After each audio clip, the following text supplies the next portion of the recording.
All right, everybody, welcome back to Map Money. We have Hot Vince with us here today. We're talking about 4Q earnings for Rocket Lab, full year 2023 earnings for that. 44 of you guys already joining us. We're really excited you guys are here. Apologies, the audio quality for me is not as good as it is. I don't know where my microphone dongle is, and I only have two USB ports on my computer. So unfortunately, we're stuck with a little bit worse audio quality, but there is some details to go through before we actually listen to the conference call in about 20 minutes. So, Vince, how are you doing today? I know you've already had an opportunity to look at a lot of these things. Market's trading a little bit wonky after hours, but we can get a little bit more into that. But yeah, how are things with you? Yeah, I had a pretty busy day. Couldn't wait for the earnings. And I saw that some stuff was announced. We were down 10%. Now we're only down 5%. And I was kind of predicting this. I got an email from Interactive Brokers, that said that your stock is one of your stocks is soon releasing earnings, and this is the consensus earnings. And it was so brain dead, like they didn't update for the numbers that was released. So I was like, oh my god, if like the consensus was still like 63 million in revenue, whereas they were saying it's between 59 to 61, and then they were saying that the EPS consensus is minus 8 cents. And I calculated out that the best case scenario was like minus 10 cents. And I'm like, is this going to be a double miss? And then they're going to, the algos are going to like just trash the stock after the earnings is announced. And that is kind of what is happening. But so far, I'm happy with everything that they have announced. I don't see a reason to panic or. So I haven't had much time to go through the actual investor presentation. I looked and it was up, so really excited to see that. But yeah, kind of just give everyone a little bit of a showcase as what Hot Vince is talking about. We were kind of trading at the 460-ish range all day. Towards the end of the day, started trending up closer to 470, 480, and then right after hours, it popped up to 480, and then took a dive down to the 420s. To which it's then recovered here to the 450-ish range. So here, I anticipate, I don't know, let's take a quick look at the investor deck here, but pretty volatile a little bit after hours already. So excited to kind of see. But there were two things that were released thus far prior to us actually going into the earnings report. So the first thing, let's go for, or the presentation rather, which I have yet to look through entirely. So this is kind of all new. And giving people some context, they did release already the preliminary earnings. So, like Vince was kind of talking about, where the revenue actually ends up, I guess, isn't going to be too surprising considering we missed the one launch. But all that being said, they did release this spacecraft bus lineup, which I'm not exactly too sure. But for those of you guys that didn't go to the TD Cohen or listen to the TD Cohen interview with Spice, the CFO, he talked a little bit about some of the alternative revenue streams that they look to generate. So let's just kind of take a quick look as to what they're talking about here. Today, Rocket Lab is introducing a family of spacecraft buses consolidating the custom designs Rocket Lab has developed for multiple customers' missions. The family of spacecraft is a result of more than 4 years of development of the Rocket Lab space systems capabilities. And specifically, they quote, "We've had the privilege of developing, launching, and operating spacecraft for a broad range of customers, and they've told us all the same thing. Need reliable and highly capable spacecraft built quickly and affordably. Photon was a start, but Rocket Lab spacecraft family has grown," said Rocket Lab founder and CEO Peter Beck. "We've developed a configurable spacecraft line that develops high performance at scale, supported by an experienced team and technical maturity, a vertically integrated supply chain, and advanced manufacturing, test, and operations facilities. We've designed these spacecraft through close collaboration with our customers to support real missions at constellation scale. The hard development work is done, and now these spacecraft are available as off-the-shelf products or as they can be further customized to meet specific requirements. The spacecraft may share many common components and subsystems designed and manufactured in-house by Rocket Lab, including carbon composite structures, star trackers, reaction wheels, solar arrays, separation systems, avionics, flight, and ground software. And let me finish up here, and then I'll hand it over to Hot Vince for his thoughts. Through vertical integration, we're able to deliver spacecraft quickly, affordably, reliably using flight-proven components, says Rocket Lab Vice President Space Systems Brad Clevenger. We've struck the right balance between commonality to deliver cost-effective, rapid production, and ensuring our spacecraft are configurable to suit unique and specific mission profiles. Um, Interesting to hear. We can dive deeper into it, but what are your initial thoughts, Hot Vince?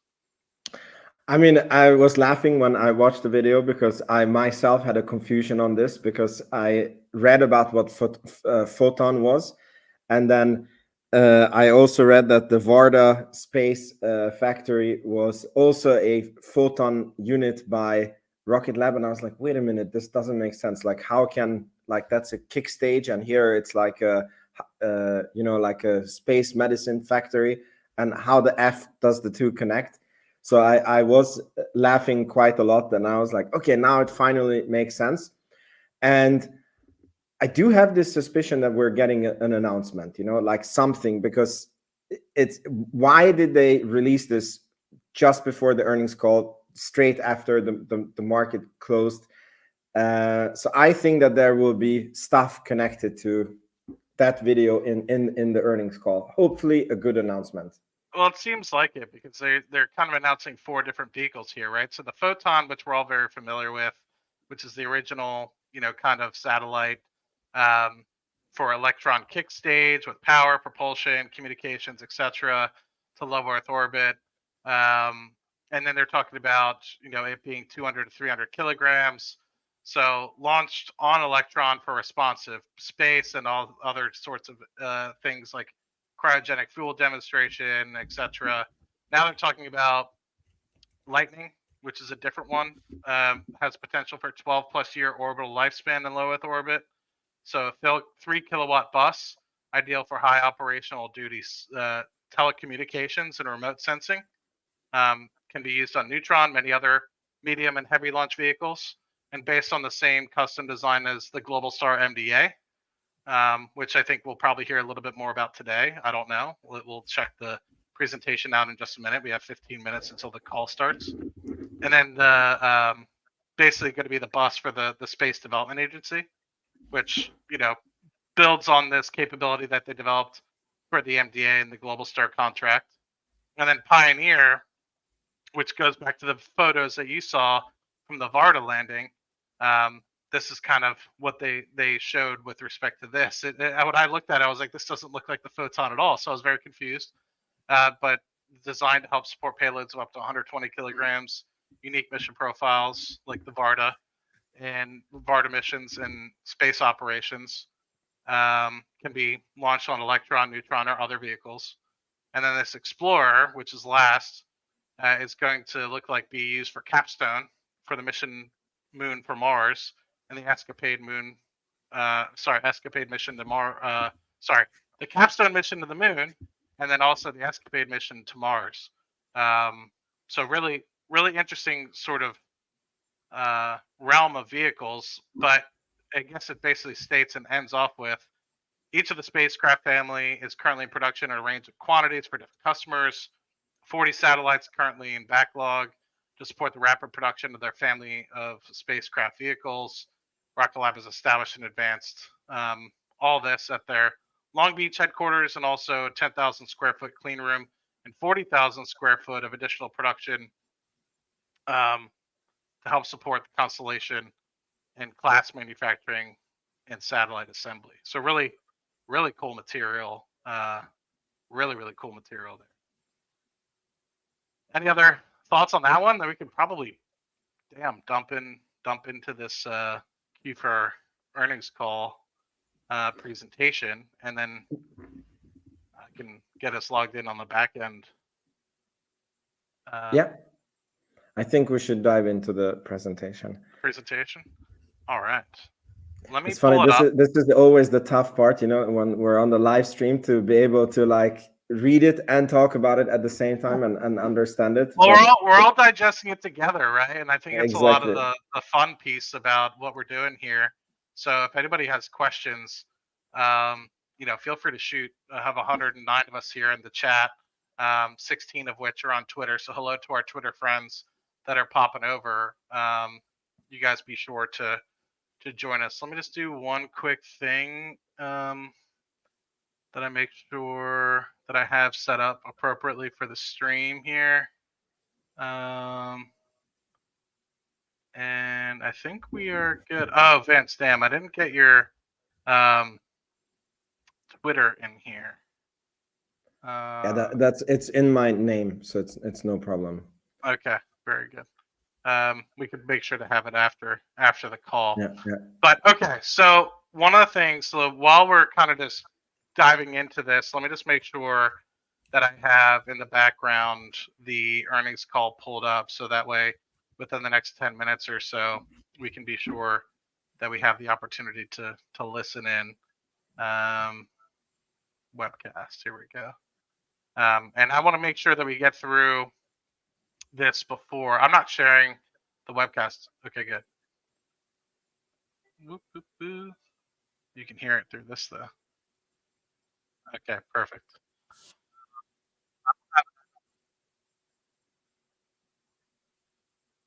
Matt, now you cut out the audio. Maybe just at me. Did I?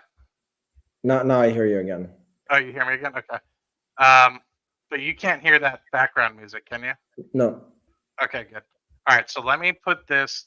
There's no like volume button? Okay, it is what it is. So I'll just have this in the background playing in my ear. That's no problem. And then that'll help us when the call actually starts. So once again, February 27th, 2024, great day. Q4 earnings call for Rocket Lab is happening within the next 10 minutes. We're also have the opportunity to look for fiscal year 2023 as well. So that's cool to have both in one presentation. I think we'll also have a 1Q look ahead as well. And also, I'm sure there's a lot of different other things that I've seen in the presentation that I won't spoil for you guys that I took a brief look at while I was pulling it up. So, key accomplishment for launch, they did do a successful return to launch within Q4. They talked about the anomaly investigation in the Q3 earnings call. So that was really cool to be able to look through that. And then they talked about the enhanced testing and robust mitigations for the stage two. So they did not have that problem going into the future.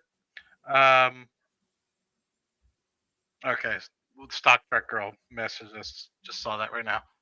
So they did get the satellite to orbit for the Japanese IQPS customer, which is cool. You can see the solar panels on the satellite right there.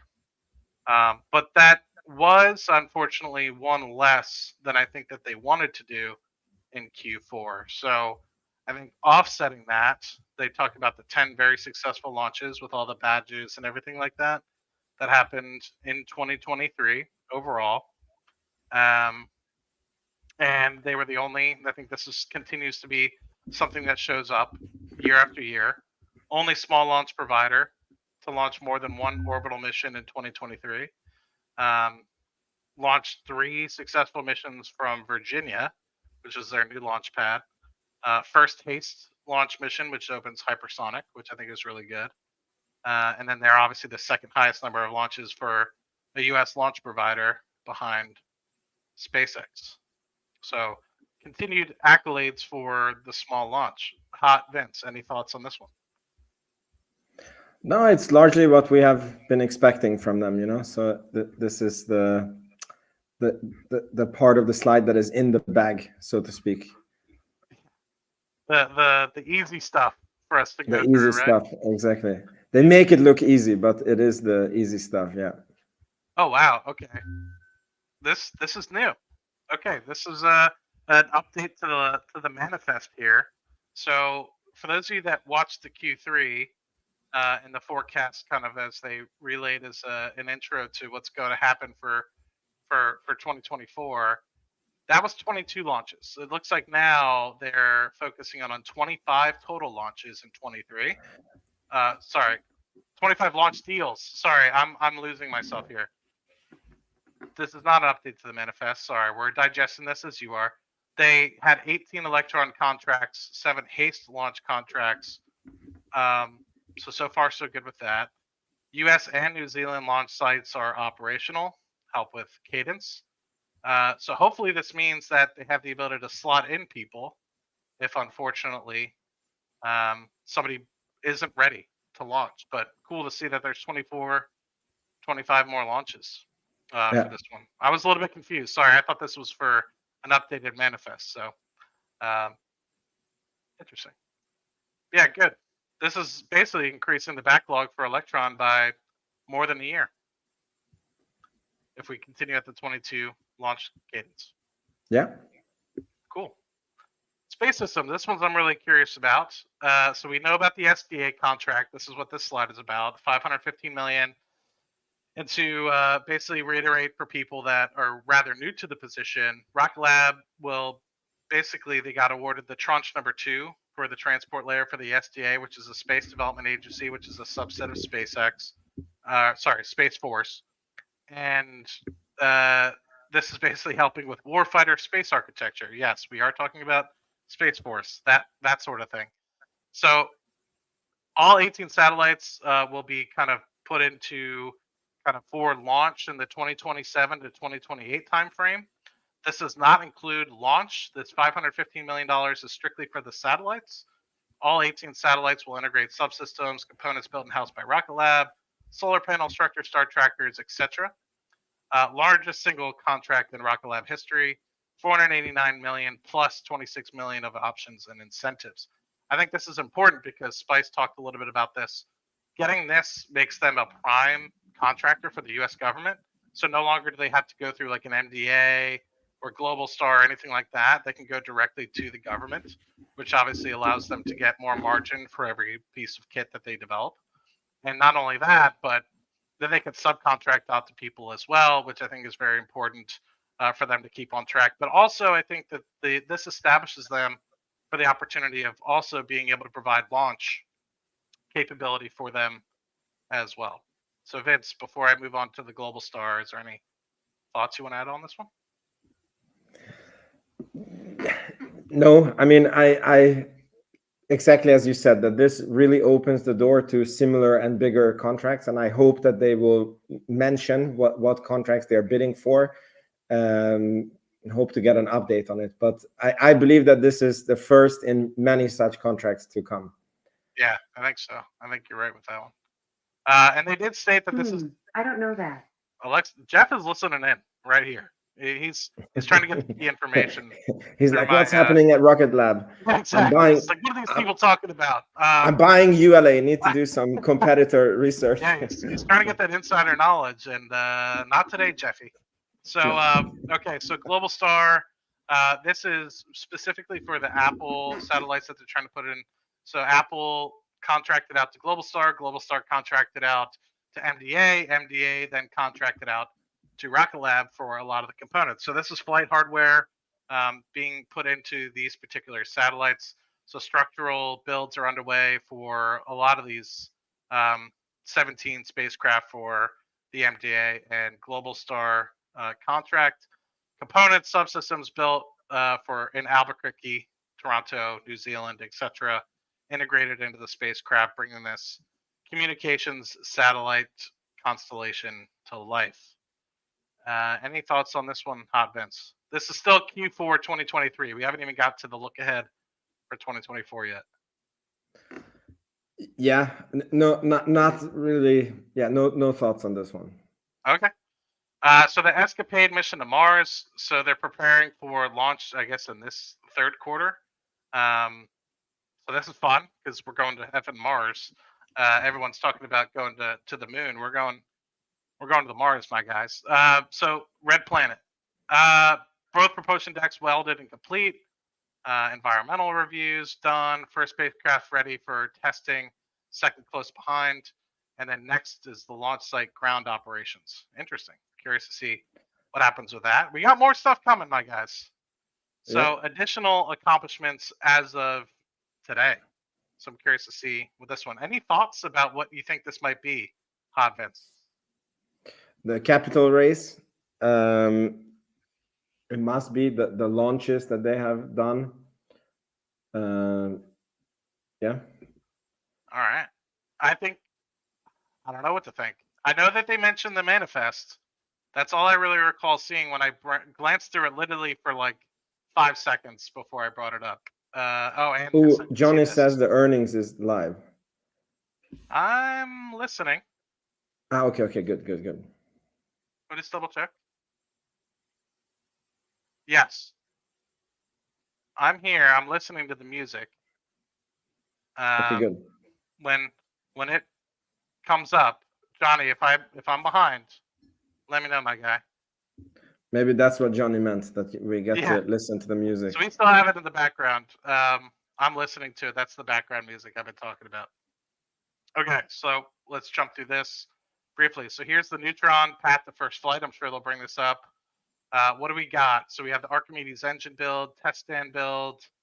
So this is talking about Q4 of 23, which I anticipate is over here, and then Q1 of 24 plus Q2 and Q3.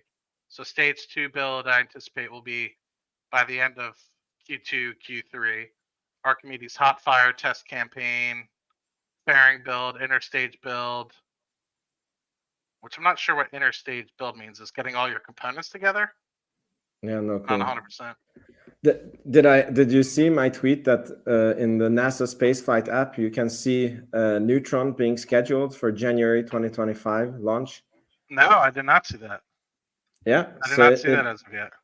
It is officially scheduled, and it says NET January 2025. I had to Google what NAT means when it comes to spaceflight. Yes, yeah. So no earlier than January. Okay. But to me, that's on time. To be honest, we're talking about the space industry, and if they have the integrated Neutron on the pad, and then they happen to launch a few weeks into January, for me, that's on time. To the Rocket Lab fourth quarter 2023 financial results update and conference call. All lines have been placed on mute to prevent any background noise.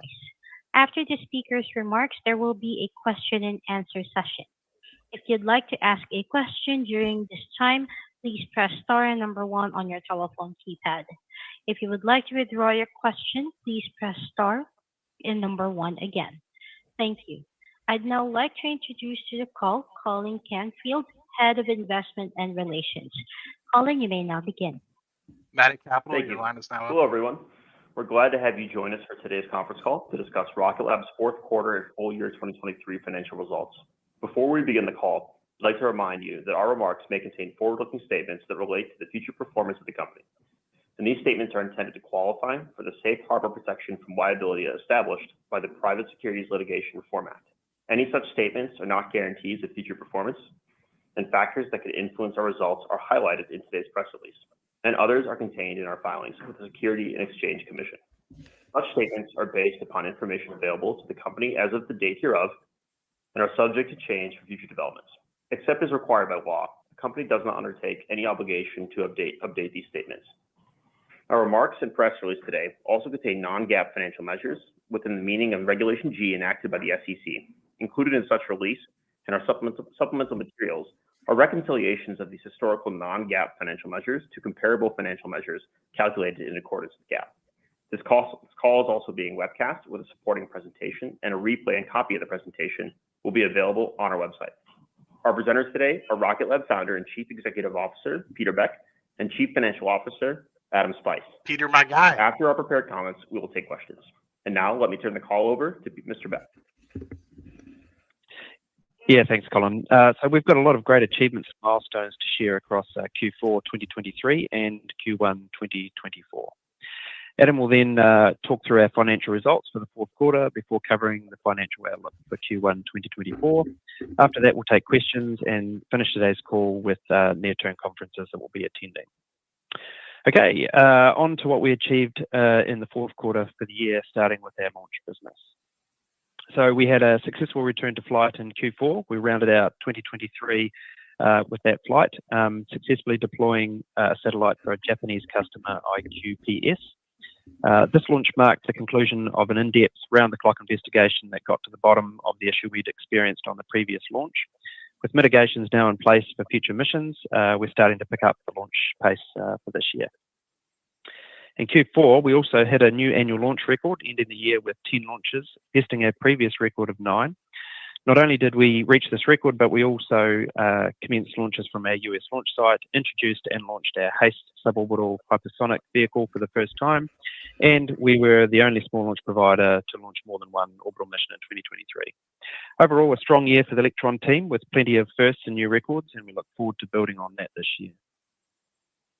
With the end of the fourth quarter, we wrapped up a record year of another kind, this time for new launch deals. We signed 25 new launch contracts in 2023, including 18 Electron missions and 7 HASTE missions. Contracts were signed across a diverse customer base, including civil, defence and national security and government customers, as well as commercial constellation operators. Clearly, demand for Electron is strong and continues to grow. With 2 launch sites now up and running, we're well positioned to meaningfully increase our launch cadence this year. We'll dig into some more Electron achievements since the end of Q4 soon, as well as some key Neutron milestones. But first, let's take a look at some of the key highlights from our space systems business across the final quarter of 2023. Well, we closed out 2023 and we secured a contract that started a new era for Rocket Lab, and that is the era of being a prime contractor. We were selected by the Space Development Agency to design and build 18 spacecraft for the agency's Tranche 2 transport layer. As prime contractor for the approximately $500 million contract, we are leading the design, development, production, test, and operations of the satellites, including procurement and integration of the payload and subsystems.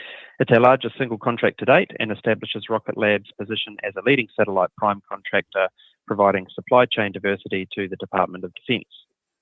All 18 satellites will integrate subsystems and components built in-house by our team, including solar panels, structures, star trackers, reaction wheels, radios, flight software, avionics, and for the first time, a launch dispenser. This is our vertical integration strategy at work, and it gives us a real level of control over supply chain, enabling efficiencies on certainty on cost and schedule and quality, of course. Of course, the SDA contract is not the only spacecraft constellation we have in development build. Our space systems team rounded out Q4 and the start of Q1 with some key milestones in the development of our constellation for Globalstar. We're now officially progressing from the design phase into production with the first flight frames and build for the constellation of 17 spacecraft. Simultaneously, our spacecraft component teams are getting to work on their subsystems, including solar panels, flight software, and so on. This constellation is still in the early phase, but we're making rapid progress ahead of the 2025 launch schedule. Now onto a mission scheduled to launch much sooner than that, our ESCAPADE mission for NASA and the University of California, Berkeley. We're building 2 spacecraft headed to Mars orbit via Blue Origin launch, scheduled for Q3 this year. In recent months, we've completed both propulsion decks, started environmental testing, and getting ready for ground operations at the launch site in preparation for launch. After our successful mission to the moon for NASA in 2022, we're looking forward to pushing the boundaries of even more on this highly ambitious space science mission. Everything's so good. Vince, that's just a quick overview of some of the key highlights across Q4 and broader 2023. There's plenty more we could have shared, but in the interest of time, let's move on to some of the exciting progress and achievements so far in Q1.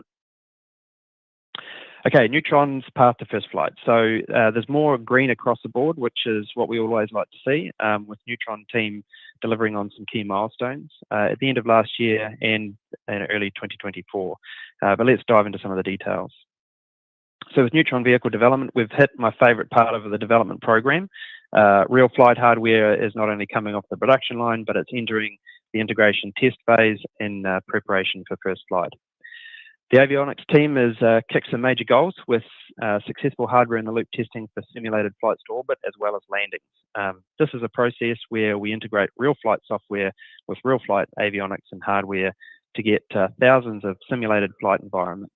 Hardware in the loop, or HIDL testing as we call it, has really been a key part of Electron's success, enabling us to test like we fly on the ground. And it's exciting and great to be entering that phase for Neutron now. We're also well into the test and validation campaign for the canards, which provide stability and steering to Neutron, particularly on re-entry and descent. We've now tested our first complete flight representative canard drivetrain, including motion controller, software, linear actuator, and all the canard mounting hardware, bearings, and so on. Now, this is really a big step forward for Neutron, and this represents one of the things we haven't done before, so it's great to get that behind us. On the structures side, development and production of Neutron's fairing and Stage 1 and Stage 2 tanks continue. Fairing molds and plugs are completed. These are some of the final steps before carbon composite flight structures start to come out of the factory. Things start to move very quickly in composites from here, so expect to see some more structures resembling a complete Neutron in coming months. And it's been a big few months for the propulsion team bringing the Archimedes engine to life. The single element pre-burner test campaign was completed. All of the engine components are complete or in final production for the first engine. And once integrated testing is complete, we'll start to see some fire at Stennis and can move into production of those flight engines, following successful test campaigns. And then on the launch infrastructure, Launch Complex 3 in Virginia is taking shape nicely. The team has completed initial piles and concrete foundations work for the water tower, LOX tank, and of course the launch mount. And having built 3 launch pads now, even though I said I'd never build another one, we're really starting to get well refined and streamlining the process to build these quickly and efficiently. One of the ways we do this is by developing lots of key infrastructure in parallel. So we don't wait until foundations to be done to start the cryo tanks. We do it all concurrently, and so on and so forth for launch mounts. We fabricate all those large steel structures off site and bring them to site and install them just as soon as that foundation work is done. That's how we're able to build LC2 in the record time of just 10 months. And now with foundation work substantially underway, above ground infrastructure like the launch mount, water tower, and tanks will start to be installed across the next couple of months, ready for final integration testing, and then of course in preparation for launch. Now over to Mississippi, where our Archimedes test stand is ready for hot fire at NASA Stennis. All the major concrete and steel construction work is complete, and commissioning of the LOX cold flow systems is underway. We're on track for the stand to support an engine by the end of March. After that, we'll really start to see some fire, which will be good. And on the Neutron production infrastructure, in Q4 we announced we are establishing a space structures complex in Middle River, Maryland, in the former Lockheed Martin vertical launch building. This facility will be home to the development and production of a wide range of large composite structures and products for both launch and space systems, including Neutron. Just a couple of months after taking over the building, we've readied the facility to accept and install the large-scale production equipment, including our automated fiber placement machine, which is really the key to rapid, repeatable production of Neutron's composite structures. So across the board, we've reached some really critical milestones on our journey to first Neutron launch over the past quarter and a bit. Now we're at the pointy end of the development program where all the hardware, systems, and infrastructure start to integrate, culminating in Neutron's first launch. Currently, our schedule closes for this by the end of 2024, and we do have a track record for delivering programs faster than typical industry standard timelines. But we'll know more about how close to the schedule and timeline we are, and we can hold once Archimedes breathes fire and we complete a couple of other major tests. So we'll have an update on that soon. And then now back to small launch. We had a strong start to the quarter, so far with 2 successful Electron missions. These included a dedicated launch for Spire Global and North Star, as well as a really complex and unique mission for Astroscale. The mission launched a satellite designed to rendezvous on orbit with an old derelict Japanese rocket stage. The purpose was to demonstrate the ability for a satellite to closely follow and monitor a non-cooperative object in space, with a view to understanding how satellites might be able to dock with pieces of space junk in the future and drag them back to Earth, and obviously reduce orbital debris and increase space sustainability. Now, I don't think many people really realise just how wildly ambitious and challenging that mission was for our team. It's difficult enough to rendezvous 2 items in space that talk to each other, like an astronaut capsule and the ISS. They're both communicating with each other, and they know where everybody is, where each relevant, object is. But in the case of a derelict rocket stage, it offers no data on its location, speed, tumble rates, all of these things you really, really need to know to approach something in space. So to put astroscale spacecraft into exactly the right place at the right time to rendezvous with the stage, a GNC team demanded highly accurate orbital insertion with tighter margins than required on just about any missions. The exact T0 was only able to be defined a day prior to the launch and required an LTAN accuracy of only plus or minus 15 seconds. I should note that the GNC team was able to deliver that accuracy to within 1.05 seconds, so 15 times better than the spec that was required. The team delivered a perfect bullseye. The spacecraft was deployed to exactly the right location, and they were able to contact the spacecraft and prepare to start commissioning it minutes after launch. It's this level of tailored mission design, and that simply is just not possible on rideshare missions, and why demand for Electron continues to grow.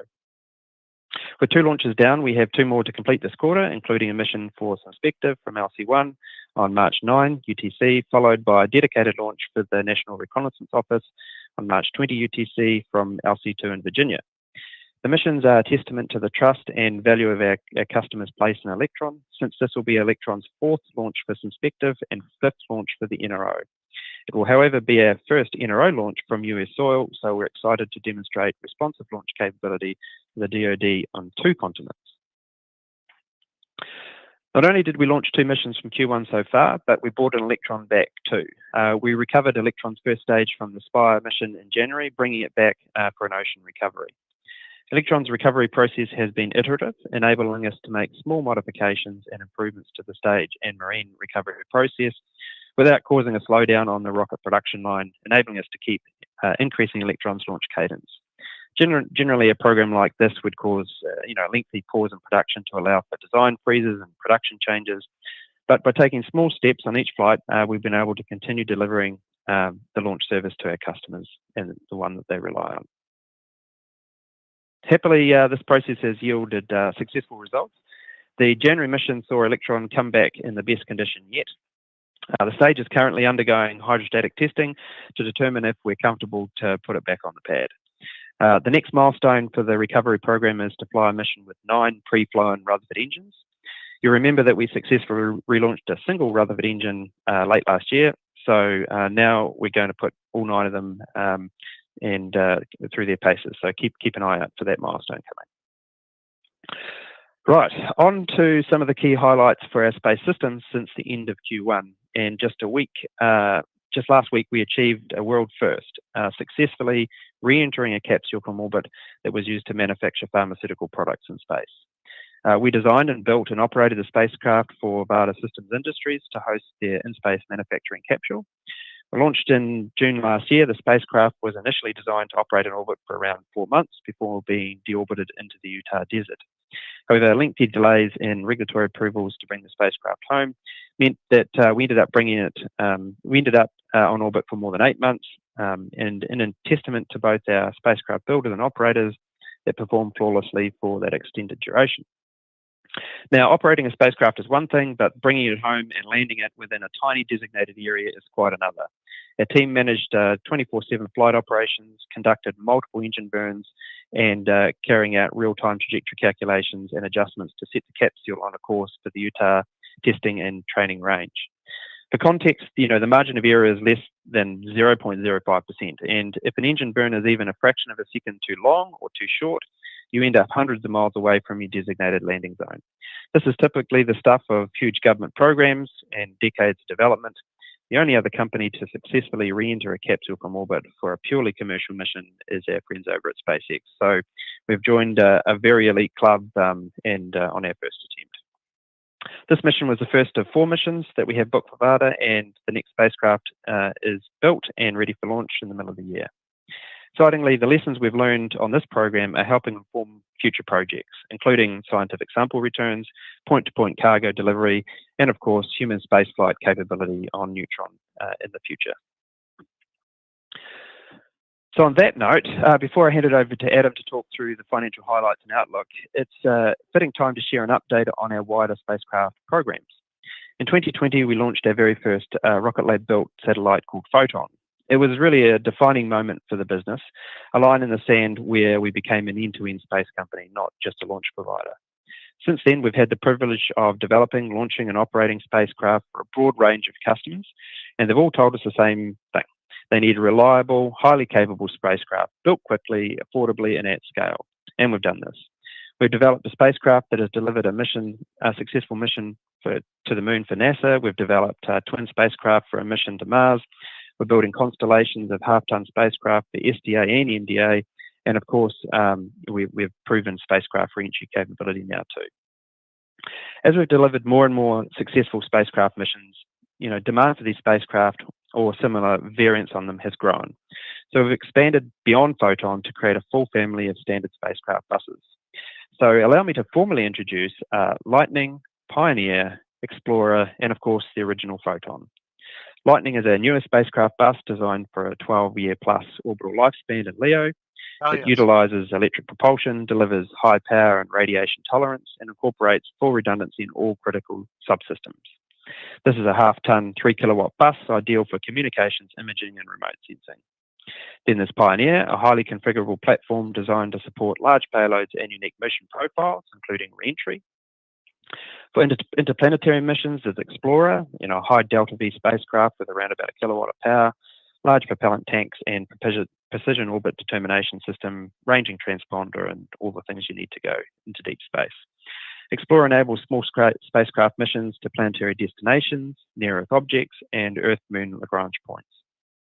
And of course, Photon is sticking around as the original spacecraft plus launch option. Thanks to our vertical integration strategy, these spacecraft share many common components and subsystems designed and manufactured in-house by us, enabling us to deliver spacecraft quickly, affordably, and reliably using flight-proven components. Each of the spacecraft are currently on order in a range of quantities, with 40-plus satellites currently in our production backlog.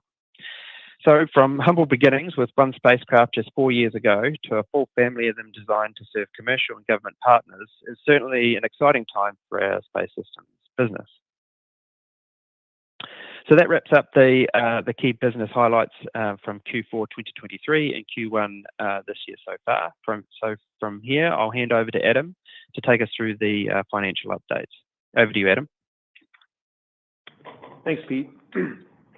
Fourth quarter 2023 revenue was $60 million, in line with our revised guidance provided on January 31st, 2023, but below the low end of our original Q4 guidance in November, due primarily to the push out of one of our planned fourth quarter launches, which was due to the longer than anticipated September anomaly remediations.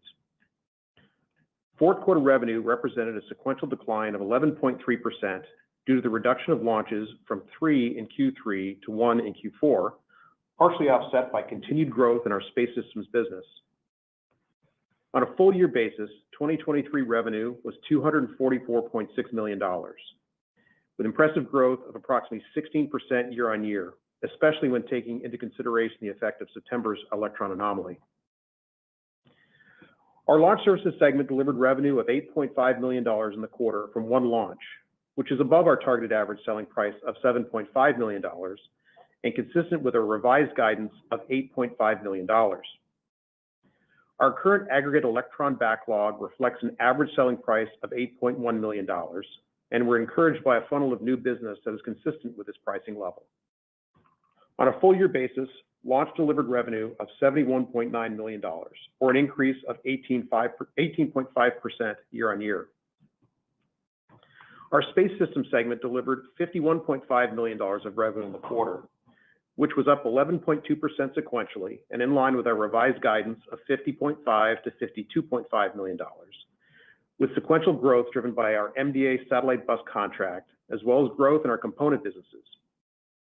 On a full year basis, space systems delivered revenue of $172.7 million, or an increase of 14.9% year on year.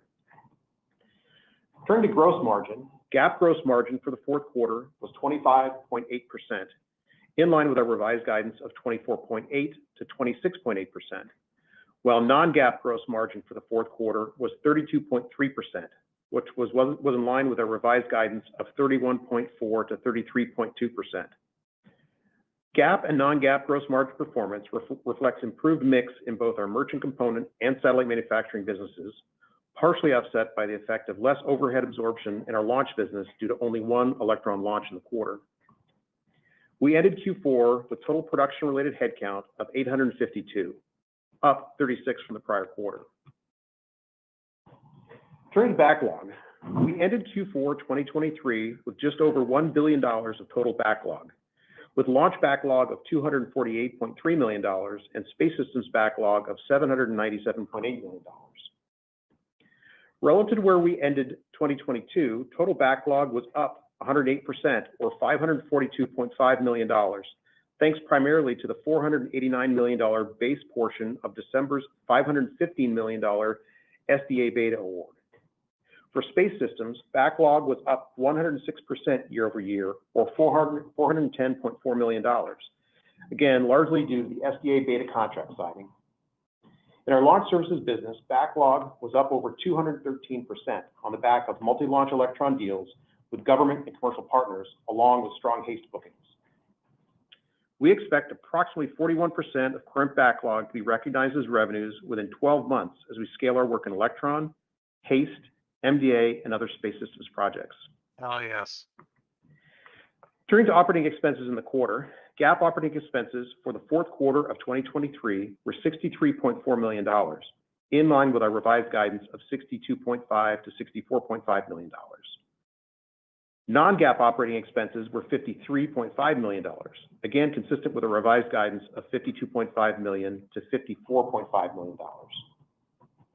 GAAP operating expenditures grew 63% from the prior year fourth quarter, almost entirely within R&D, due to increases in staff costs within space systems and Neutron, as well as prototyping and materials-related expenses.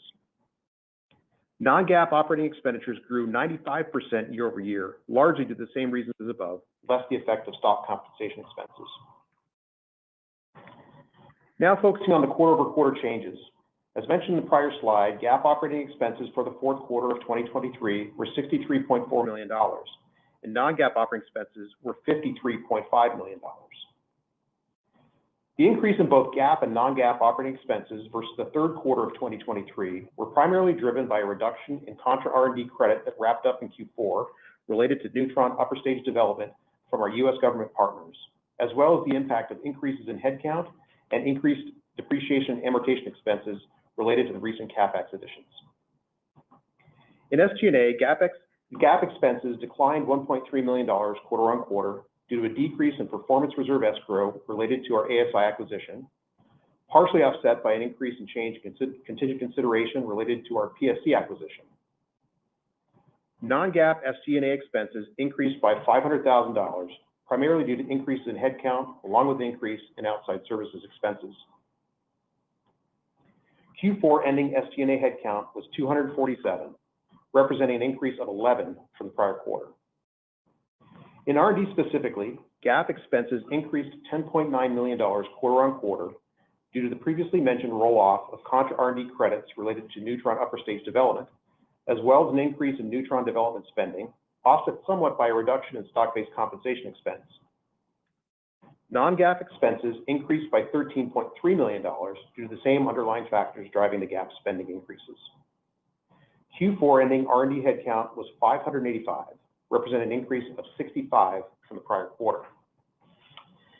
In summary, total fourth quarter headcount was 1,684, up 112 heads from the prior quarter. Turning to cash, purchase of property, equipment, and capitalized software licenses was $10.4 million in the fourth quarter of 2023, a decrease of $10.6 million from the $21 million in the third quarter of 2023. This sequential decrease was due to lumpiness in the timing of our large CapEx items across both of our launch and space systems businesses. Cash consumed from operations was $42.4 million in the fourth quarter of 2023, compared to $25.2 million in the third quarter of 2023. The sequential increase of $17 million was driven primarily by the timing of receipts and payments related to our satellite manufacturing business and the impact of delayed launch services milestone invoicing due to shifting manifest adjustments post-Electron's September 19, 2023 anomaly.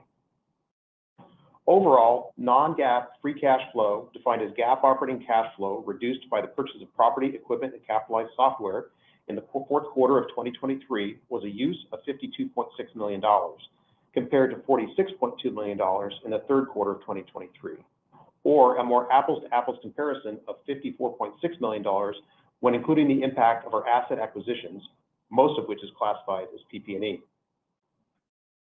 The material step-up in negative non-GAAP free cash flow was, as noted in my prior GAAP operating cash flow commentary, was the result of the lumpy timing of payments and receipts associated with our Space Systems manufacturing operations and the impact of post-anomaly launch services milestones invoice delays, for which we expect a reversal of this negative working capital cycle through early 2024. The ending balance of cash, cash equivalents, restricted cash, and marketable securities was $327.9 million as of the end of the fourth quarter of 2023. Reflecting on the past 4 quarters, we continue to make meaningful progress towards our long-term financial model. Increased Neutron investment will likely continue to drive EBITDA losses in 2024. As we move through the year, we believe a trend to improving scale and efficiency in our Space Systems business and Electron launch cadence and production efficiencies provide an optimistic outlook towards achieving our long-term target business model. Overall, we expect gross margin trends will continue to improve over time, thanks to the same factors that helped drive improvement this year.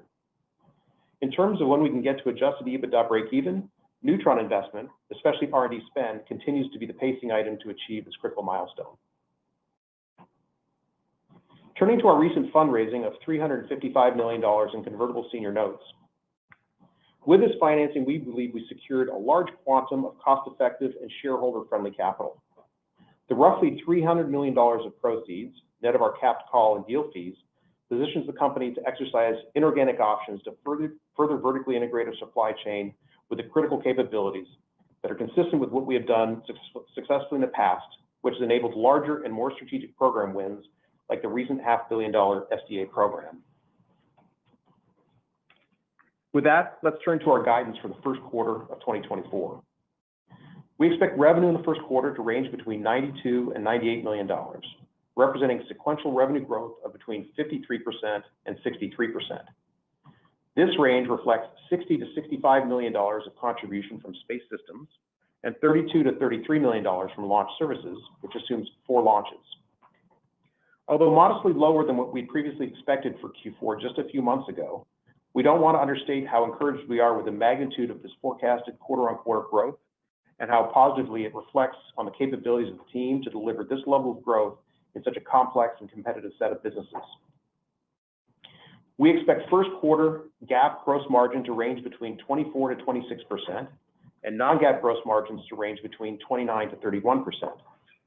These forecasted GAAP and non-GAAP gross margins reflect improved projected launch cadence in Q1, offset by mixed shifts in our Space Systems business biased towards the larger and lower margin satellite manufacturing program revenue contribution versus certain of our higher gross margin component offerings.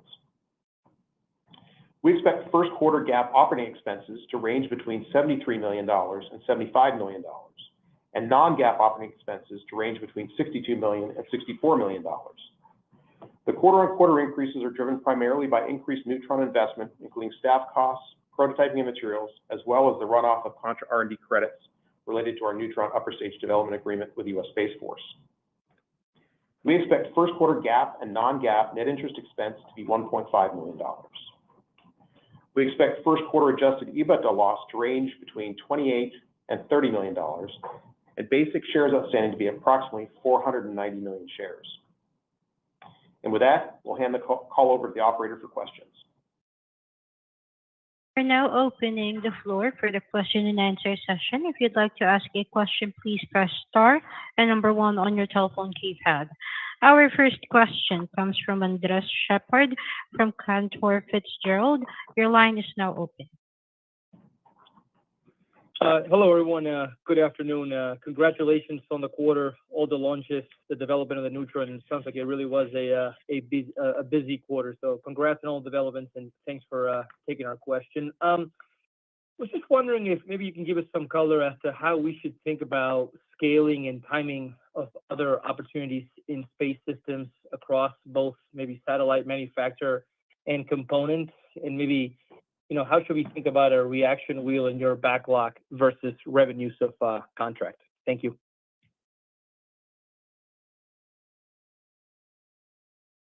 I'll take the first pass at that, Adam, and you might want to talk about the revenue side. But I mean, we continue to see lots of scaling across the space systems business, particularly from commercial and government. So you have big programs like the SDA program that are procuring hundreds of satellites over extended periods of time that require a replenishment, and then you have a commercial model that's kind of similar.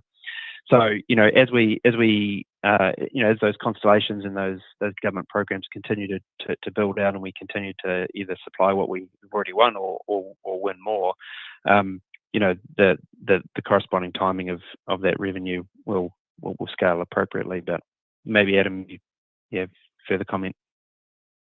Yeah, no, I think a little more color there. So if you look at the mix changes that are going on within our space systems business, specifically between the satellite manufacturing and the components businesses, we'll say that this year we'll have probably a more significant step up in the relative mix of the space systems part, like satellite manufacturing part of the business, and that's a function of going into production phase on our contract with MDA. So I think this year you start to see, again, a little more relative contribution from the Photon side of the business.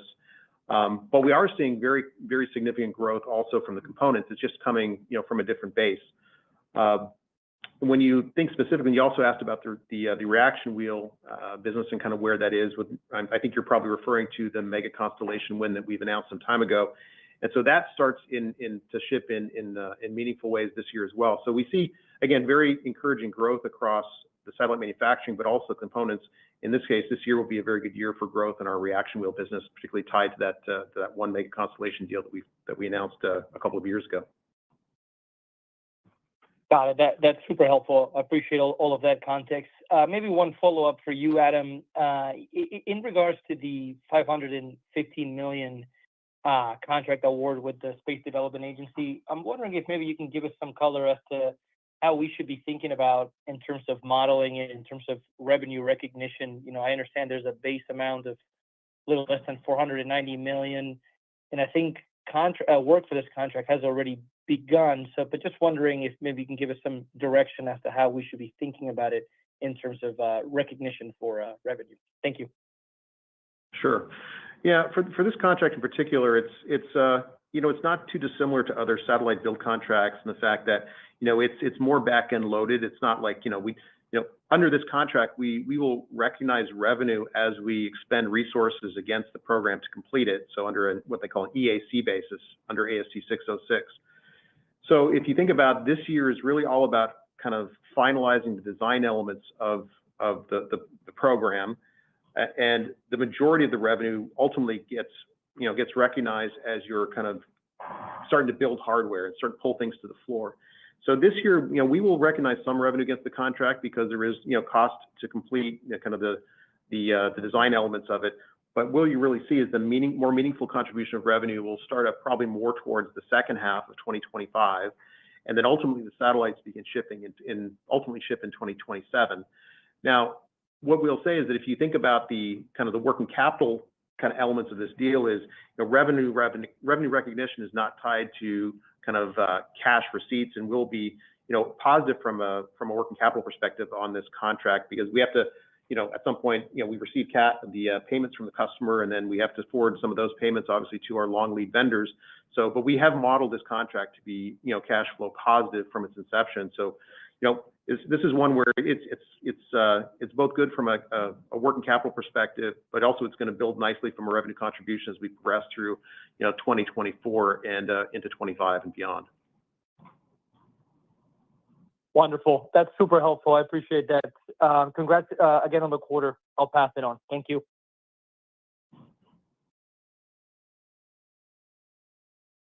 Question comes from Eric Rasmussen from Stifel. Your line is now open. Yeah, thanks for taking the questions, and yeah, congrats on all the progress you guys have been making. Maybe just on the SDA award, When looking at that $515 million basis, it seems like the value per satellite of almost 29 million is meaningfully higher than what we saw that was previously awarded on that beta program. What's driving this, and what is the cost structure of the satellite, and are there any NRE fees associated? Yeah, Pete, I'll let you take the first piece of that. Sure. Yep. Yeah. I mean, so not all satellites are created equal, Eric. And you know, that particular bus and design is pretty unique. So I wouldn't read too much into the average satellite price. It's kind of saying, the average car price, but there's a Ferrari and a Toyota, and you don't expect those to be the same price. So you have to kind of look at it with respect to what its capabilities are, and what are the quality of the components that have been used in it, and so on and so forth. And as far as Eric, as far as the NRE piece, yeah, I mean, yes, there is an NRE element to this program, and that's really, again, what's going to be happening this year in 2024, and that's what we'll get the beginnings of revenue recognition on.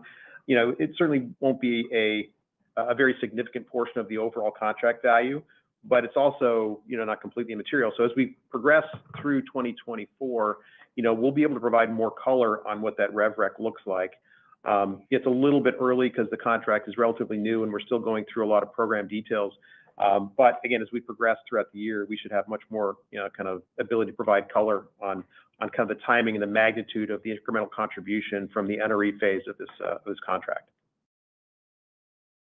Okay, we'll wait for that. Thanks. And then, you obviously your backlog continues to grow. You added over 500 million with the SDA award.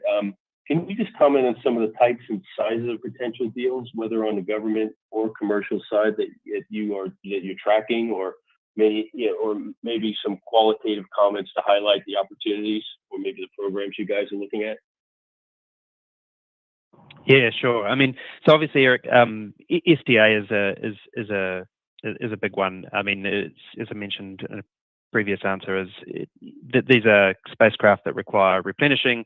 U.S. government is moving from a few distinct assets in GEO to a distributed LEO architecture. So that's a significant opportunity and change from the government. And it's not just SDA. If you look across all of the government agencies, the transition down to LEO is occurring. So we see a lot of opportunities from the US government, and quite frankly from other governments, as other governments follow that path.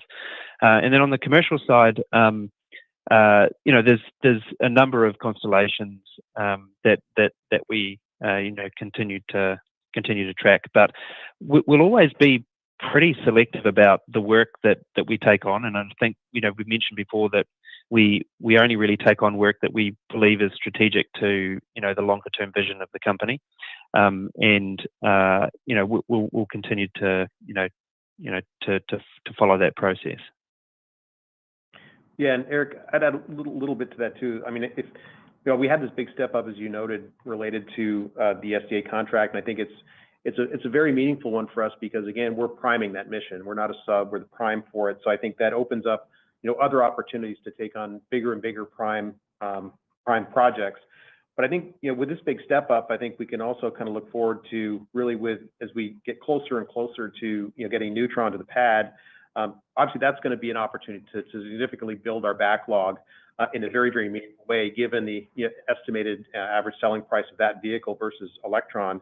And in addition to basically looking forward to having Neutron start adding to the backlog, we're seeing a lot of excitement and appetite towards HASTE. And the HASTE missions are a great opportunity for us. They're a recent add to our launch capability stack. So, across both, Neutron, HASTE, and just kind of, if you want to call it Electron Classic, I think there's really a lot of opportunities to continue to build that backlog and kind of hopefully maintain a relatively consistent mix of, launch and space systems.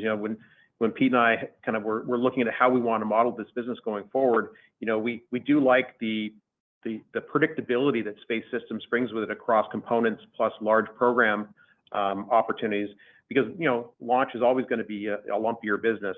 But we think there's a large magnitude of opportunity there, again, particularly as we mix in more HASTE and start to see Neutron opportunities feather into the backlog.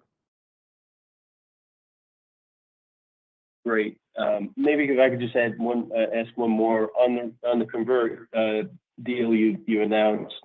How did you arrive at this maybe versus other financing options you were contemplating? And then of the $300 million net proceeds, obviously you mentioned M&A. What kind of assets could be interesting to bring in house that would drive further your strategy? Yeah, I'll take the first one, then I'll pass off to Pete to kind of maybe provide a little more color on M&A targets, as far as areas we might be looking at. But why convert? I think when we looked at all the different options and we did kind of exhaust all the different possibilities out there, it was the right vehicle to provide us the quantum of cash that we were looking to raise, because we do see a lot of opportunities out there to grow inorganically and continue exploiting kind of M&A as a growth vehicle for us. And if you look at the flexibility that it provides as well, there were no financial covenants related to it. It gives us a lot more freedom to run the business the way that we think it needs to be run. And from a cost of capital perspective, we just think it represented the lowest cost of capital versus some other kind of straight debt options and so forth. So we ran kind of parallel processes looking at different ways to bring capital into the business, all the way from doing a straight equity offering to doing straight debt to then the convertible. And the convertible just came on top in almost every metric that we were looking to raise on. So to us, it became kind of a no-brainer as we learn more about each of those options as they would be presented to our business. So I would say we put some competitive tension in the process to make sure that we were picking the right product, and ultimately felt comfortable that this indeed was the one. Yeah, and on the assets, for potential M&A targets. So, look, there's a couple of things that we don't have in our quiver with respect to, space systems. So there's a potential for some tuck-ins. I would say we have a reasonable focus on payloads. I mean, as a prime now on the SDA mission, the only thing that we're not really doing are, the actual payloads and sensors. So, so I think that's obviously an area of interest. And, I'll remind you that the end goal here is not just to be a bus provider or even a prime. It's to ultimately have our own constellation in orbit, providing services, because that's where we ultimately think this all goes. So as I mentioned before, everything we do is within that kind of vision, and the same with any kind of M&A target, especially in the payload area. Great, thanks for taking the questions, and good luck. Thank you. Our next question comes from Kristine Liwag from Morgan Stanley. Your line is now open. Hey, good afternoon, everyone. Peter, with the Varda mission, you mentioned that your experience with the capsule's re-entry could inform potentially crewed missions via Neutron. Can you expand on that a bit? And how far along are you in developing a re-entry capsule for Neutron that can carry humans? And how are you thinking about that market opportunity there? Yeah, thanks, Christine. So, look, we as we're designing Neutron, to be clear, we don't have any active capsule development programs or anything. But as we were developing the vehicle, we wanted to make sure it was human rateable, because it's a vehicle of a significant enough scale and class that it should be capable of human space flight.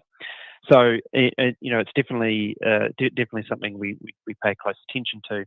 Now, with respect to the human spaceflight market, it's kind of an unusual one, because really there's only one customer right now, that being NASA, and they're fairly well served. So it's unclear whether or not there's a big enough market opportunity to go after that, as it stands today, especially if you were to, self-fund all the development, because typically those, programs, the development has been paid for by the government. So that would be a pretty big call to make. But we'll make sure that we're ready and able to to do human spaceflight missions when we think the market conditions are right, and when there's more than probably one customer, which there obviously needs to be more than one destination. So, as the space industry continues to evolve and grow, and it becomes clear that there's more destinations and more customers for human spaceflight, then we're ready with the Neutron vehicle, and clearly we can re-enter and land stuff exactly where we need to. Great, thanks for the color. And maybe on Neutron too. You talked about Neutron being on the pad this year, but what do you think about a launch in 2024, given all the work left on the program? And also, how do you think about the cadence? Are you still on track for about 3 Neutron launches in 2025? Yeah, look, I mean, at the end of the day, it's a rocket program, right? Right now we have a schedule that closes for a launch by the end of the year. But we've got a lot of testing to get through, and if everything goes well, then everything goes well. If we have some issues and some development issues along the way, whether it be propulsion or other systems, then that will cause us to reevaluate the schedule. But kind of as it stands today, that's kind of where we're looking at it, and we have like I say, we have a schedule that closes, and then on cadence, we'll follow a very similar cadence to what we did with Electron. So if we get one away this year, then next year we'd look to be to do sort of 3, and then we may be able to step it up to as much as 5. But it really depends on how the development program goes, and it also depends on how much work we have to do after we get past first flight as to what cadence we can meet. But what I will say is we certainly get up from an infrastructure perspective to deliver those cadences. With the AFP machine in the Middle River facility, and also the Virgin Orbit asset. I would say that from an infrastructure standpoint, we're in a good position to scale. Great. And last question on Neutron. As you sit here, what do you anticipate the mix of customer set is for government versus commercial over the next 2 years? Where do you see the most opportunity for Neutron customers? And when do you plan to share the details of the initial customer set for the first launch?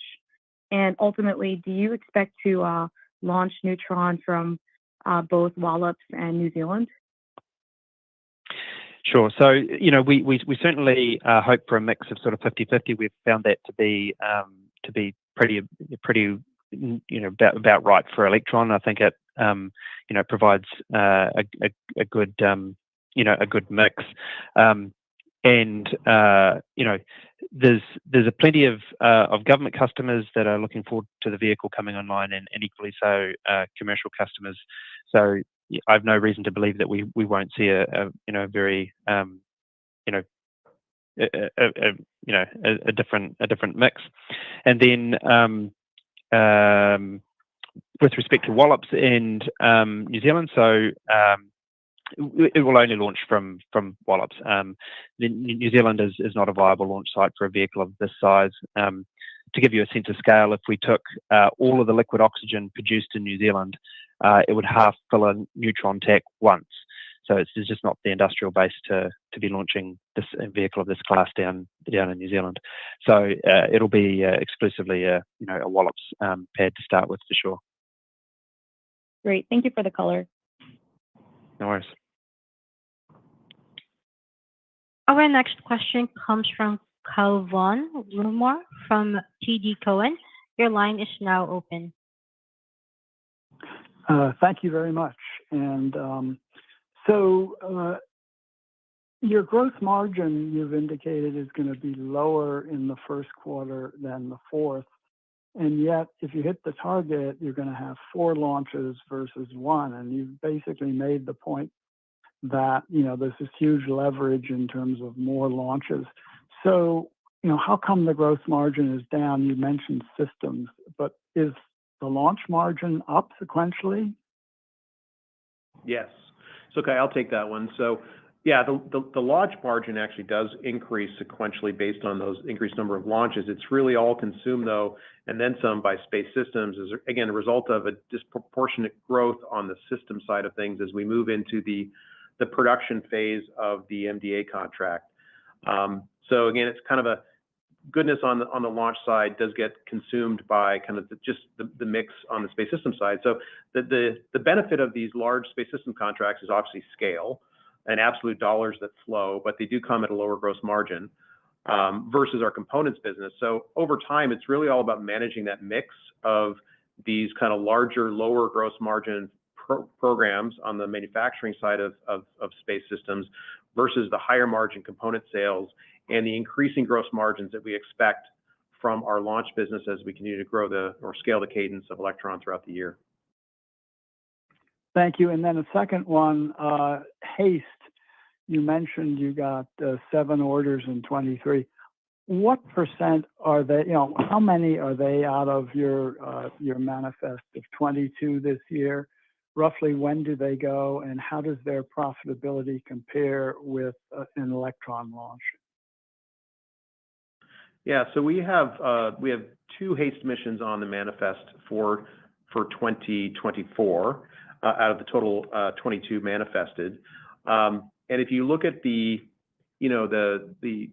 contribution from a margin perspective is relatively consistent with other launches. I mean, we have a higher selling price, but we also have some incremental costs associated with those because, they go out of wallop. So we have more kind of variable costs related because we pay the range fees in Virginia. Plus, we also have kind of incremental, government mission assurance costs. So you basically have the benefit of, the higher selling price, but as a gross margin percentage contributor, it's about on par with other Electron missions. Thank you very much. Next question comes from Matt Akers from Wells Fargo. Your line is now open. I was about to give a call. Hey, guys, good afternoon. Me too. Question. I think, Adam, you touched on EBITDA break even, and it sounds like that's kind of paced by sort of how fast Neutron spend goes. Is there any more color you can kind of give there? Is there a range we should sort of think of? Is 25 a reasonable outcome, kind of if everything goes as planned?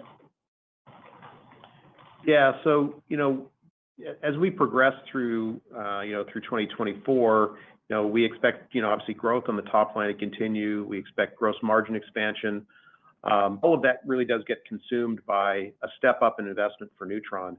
We're really kind of in the throat of the spend on Neutron this year, and it's really all about getting across the line, getting the vehicle to pad, and then once we start kind of going into production on that vehicle, then obviously you've got some contributing revenue to offset the cost, and it moves from R&D to cost of sales. So from adjusted EBITDA perspective, we really need to get that initial Neutron model to the pad and off.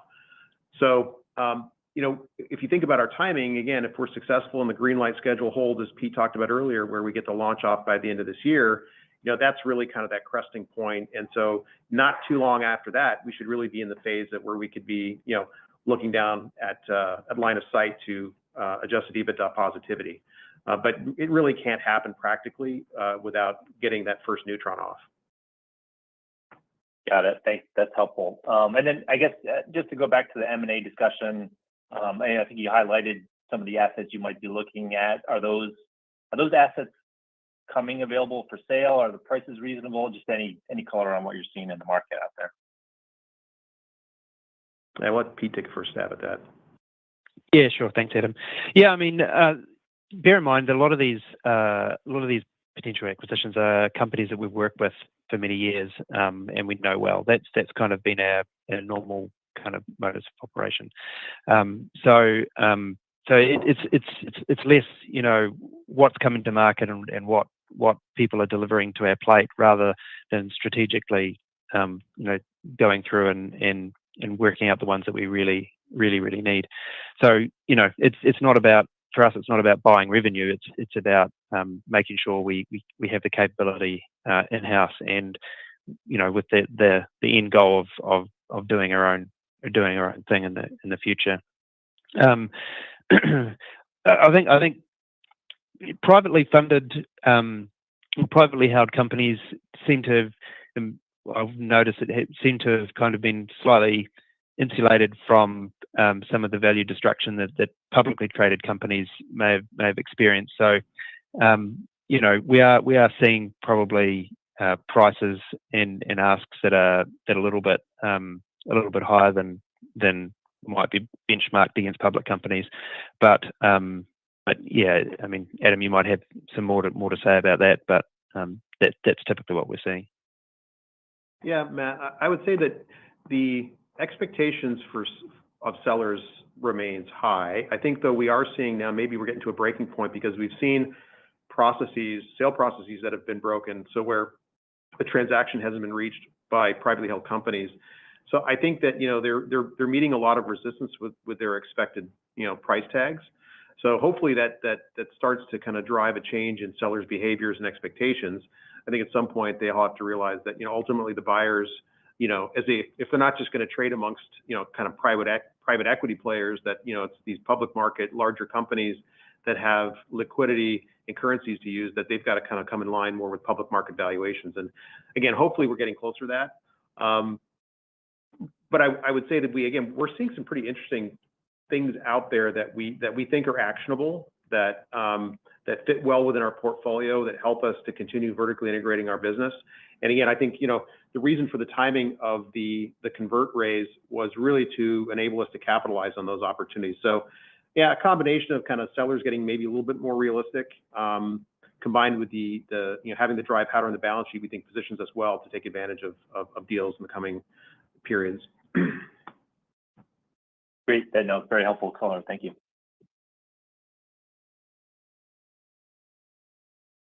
Question comes from Suji De Silva from Roth MKM. Your line is now open. Hi, Peter. Hi, Adam. I think you said on the call that the number of deals in calendar 22, if I heard right, was 25. I'm wondering what the comparable number was for 22. And I know that number includes Space Systems deals, but for the launch deals, can you just talk about what you're seeing in terms of incremental deal size and terms versus the prior year, and how that's helping visibility? Yeah, hey, Sajid. I don't have the numbers off the top of my head, but I mean, we saw a pretty marked step up in contract signing last year, and that's due to a number of things. I mean, I think Electron clearly cemented its position in the industry, and there's a lot of customers that were sort of holding out for new entrants, and a lot of customers that were really burnt by new entrants. So I think it became obvious that Electron is kind of the rocket in this sector. Also, I would say that we added new capabilities like Haste, which completely new service using the same launch vehicle, which is a big TAM expansion, and so that certainly helped things. And then I would say that a number of customers, what we find is they fly on a transporter mission, a SpaceX transporter mission, to get early kind of orbit experience and shake down their spacecraft. But when it comes time to actually delivering a spacecraft to a particular operational cadence, they need very bespoke and specific orbits, and the cost trades pretty admirably to be able to do that. So we see some of that defection off the transporter and onto Electron in that sense. Yeah, and Suji, just to come back on that, we were able to pull that number. So we booked, I believe, it was 7 Electron launches in 2022. So pretty big step up, 2022 to 2023. All right, thanks. And then I know we talked about this early in the year, Peter, but just kind of revisit your being the prime contractor on the SDA. I just want to understand, some of the reasons there in terms of if that's a one-off or that's a trend for the future. You guys have the integrated spaceport, rocket launch, spacecraft, similar to SpaceX and Starlink's perhaps, and just help us understand the competitive framework for these wins, that maybe this can be a continuing trend for you. Yeah, sure. I mean, look, you want to be the prime contractor. We've been a major sub on another program. it's very difficult if you're just a metal bender in a program. So prime is where we want to be, and as we look forward into future programs, that's certainly where we're positioning ourselves. Going forward. So, and I think we've kind of reached a critical mass point where we can be a really effective prime as well. Like we have enough capability in-house, enough experience in-house, enough satellite bus standards in-house that we can really effectively prime these missions. And it feels like a long time to get here, but I think I mentioned in the commentary, it's literally like 4 years from going from zero to priming a major mission. We'll look to continue down this path for sure. Okay. All right. Thanks, guys. Next question comes from Marlana Perez Mora from BofA. Your line is now open. Good afternoon, everyone. So my first question is a follow-up on this step up and the bookings that you had on Electron launches. How should we think about pricing opportunities and cash profitability of this strategy? Kind of like how many open slots do you have in the near future that you could actually price opportunistically? Yeah, we've always been pretty consistent. Oh, where you go, Adam? Yeah, okay. We've always been pretty consistent in what we kind of modelled for the cadence of Electron. I think it tapped out. Correct me if I'm wrong, Adam, in sort of the mid to high 30s. Certainly, we have production capabilities to support up to 52 launches a year. That's what we designed all of the launch pads and factories around. So we certainly have the infrastructure to keep increasing that cadence, but that's pretty much in line with where we modelled we would be. Okay, thank you. And then on Neutron, what are the next milestones that we should look at? For example, when do you expect to do the hot fire test on Archimedes? Yeah, sure. So the things to be watching out for are you pouring concrete on the pad, which we are, because it requires really quite a mature design, not just on the launch vehicle, but all of the systems to be able to be putting concrete in the ground. All your vehicle interfaces and systems have to be very mature to be able to put concrete in the ground. So that's one to watch for, and I'm pleased to see that it's happening. The other one to watch for is stage 1 tanks and tank testing. So and all the fairing components, all of that coming together. There's a million other things, between along the road that we could detail. And then Archimedes, the engine test cell will be ready to accept an engine in March. So we'll continue to push to get an engine out to that cell in March. And then there's a whole bunch of conditioning and testing that goes on before we go and actually make fire. But subsequent engines are right in behind that. So you won't have to wait long to see some fire, hopefully. Okay, and then my last question is on Neutron as well, but what is out of your control? And for example, this morning there was news regarding the RFP that the Virginia Spaceport Authority put for the Wallops launch equipment vault, and the anticipated completion date for that is end of November. So what is out of your control in terms of actually being able to launch Neutron? Well, I mean, we try and keep as much in control as possible. That's why we vertically integrate so much. But I think it's a good question, and there are some elements that are out of our control. But the way in which we develop a lot of this infrastructure is very highly managed and very very hands-on, and I wouldn't put too much credence in particular RFPs that went out with respect to some of those dates, I mean, I think we'll stand on our own record of developing launch pads in pretty short timeline. So like I say, I wouldn't put too much weight on anything like that. I would watch the concrete go down and watch us get us there. And then even on the equipment vaults, it's nice to have the equipment in a vault, but it doesn't necessarily need to be in a vault, as an example. Okay, thank you very much. Our next question comes from Jason Gursky from Citi. Your line is now open. Great, thanks, and good afternoon, everybody. Hey, just maybe I might have missed this, so apologies if this is redundant, and you can just tell me to go read the transcript. But I do want to just ask on Neutron and the timeline of that relative to national security launch programs and Lane 1 and the timeline that's behind all of that. Can you comment on how you're tracking to your ability to bid on national security launch and those Lane 1 opportunities in front of us? Yeah, hey, Jason. So obviously we're tracking that Lane 1 pretty closely, and we spend a lot of time with the Space Force to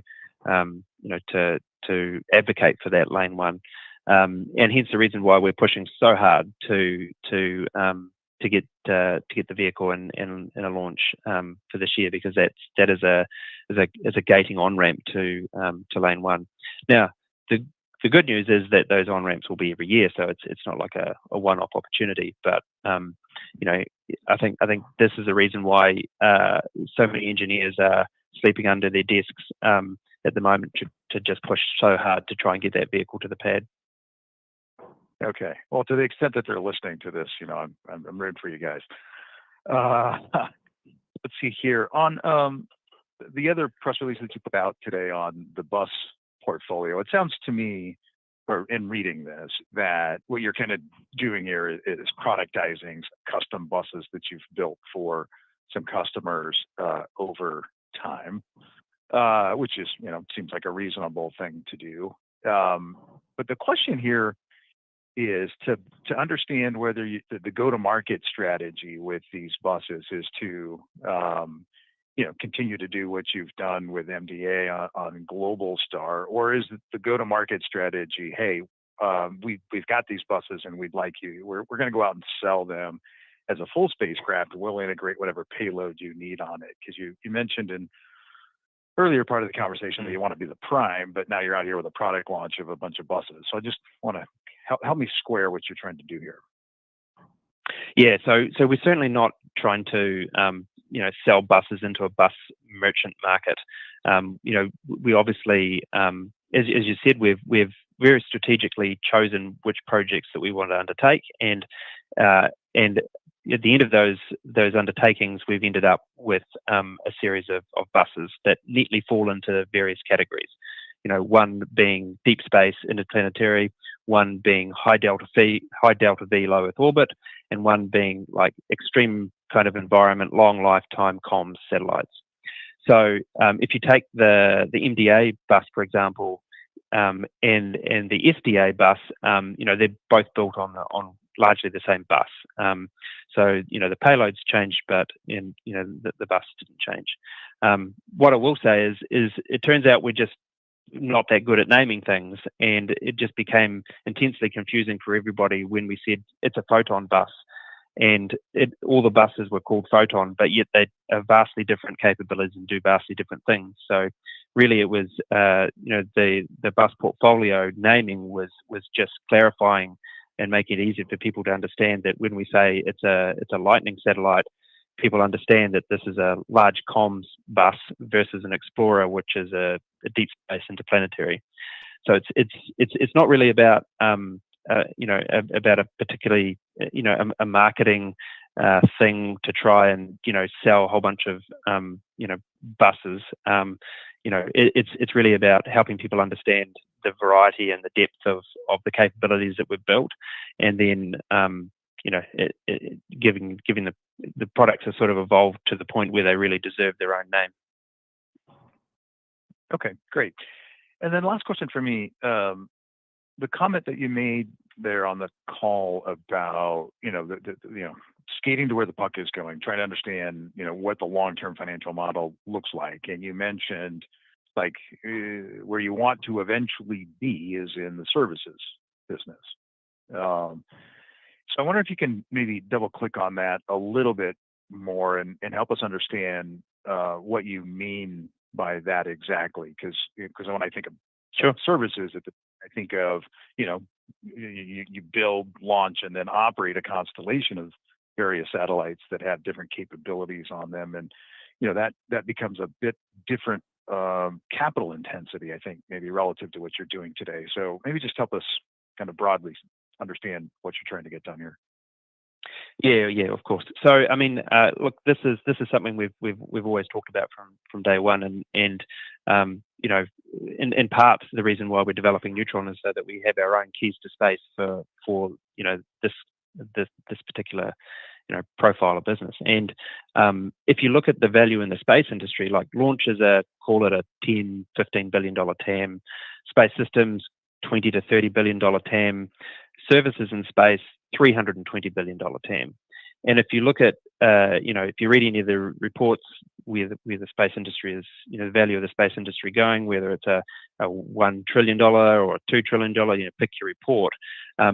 It's always true that the vast majority of all of that TAM is going to reside in the services that you provide, not being the freight truck that gets it there, or the car builder that builds the truck. It's actually the service. And what we've been very methodically going about doing is building all the infrastructure that we need to be able to ultimately provide a service.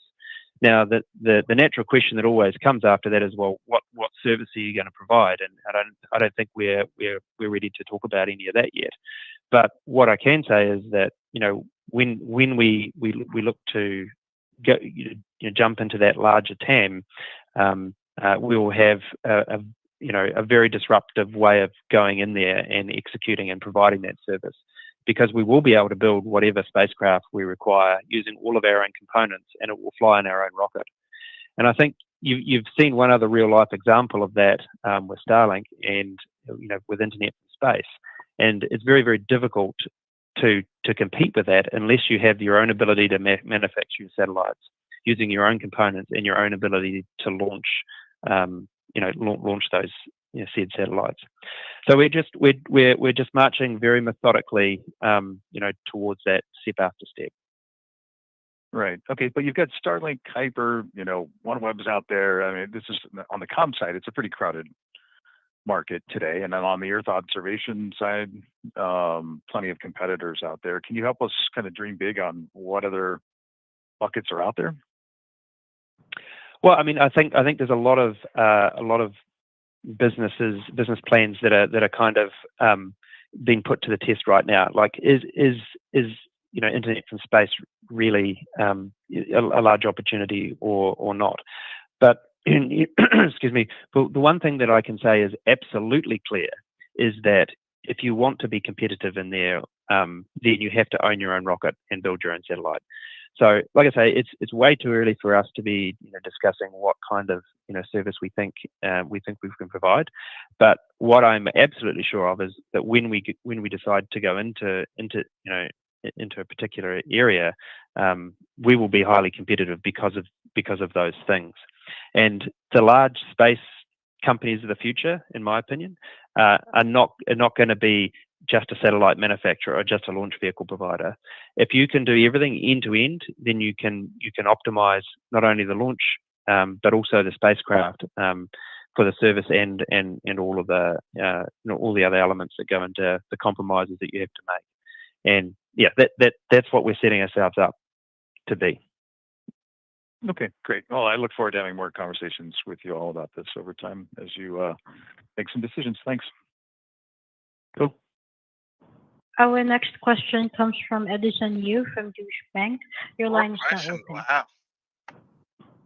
Hey, thanks for taking the questions in and squeezing me in. Just one follow-up on the last topic on the constellation. I know you said it's too early, but What kind of timeline do you think that's on? Is that 3, 5, 6 years out from now? When would that kind of materialize in your view? Look, Edison, I'd say it's even too early for that. Like we have to build the foundations of being able to effectively provide that, and really all focus is on Neutron. All efforts are on Neutron because Neutron is critical for to execute that business model, but it's also critical for other parts of the business. So really, I would say our strong focus is on getting Neutron to the pad, because without Neutron on the pad, then it makes it difficult to be hugely disruptive in the services market.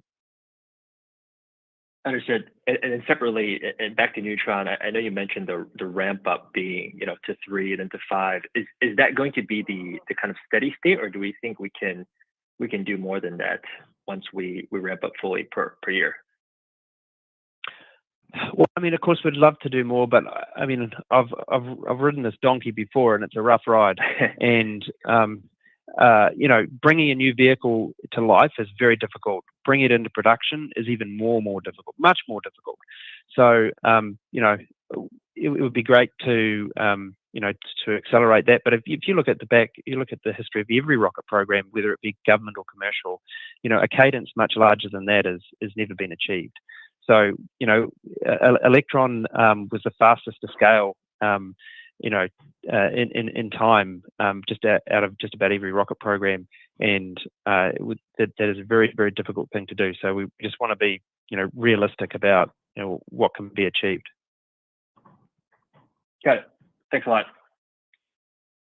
Our next question comes from Michael Leshock from KeyBanc Capital Markets. Your line is now open.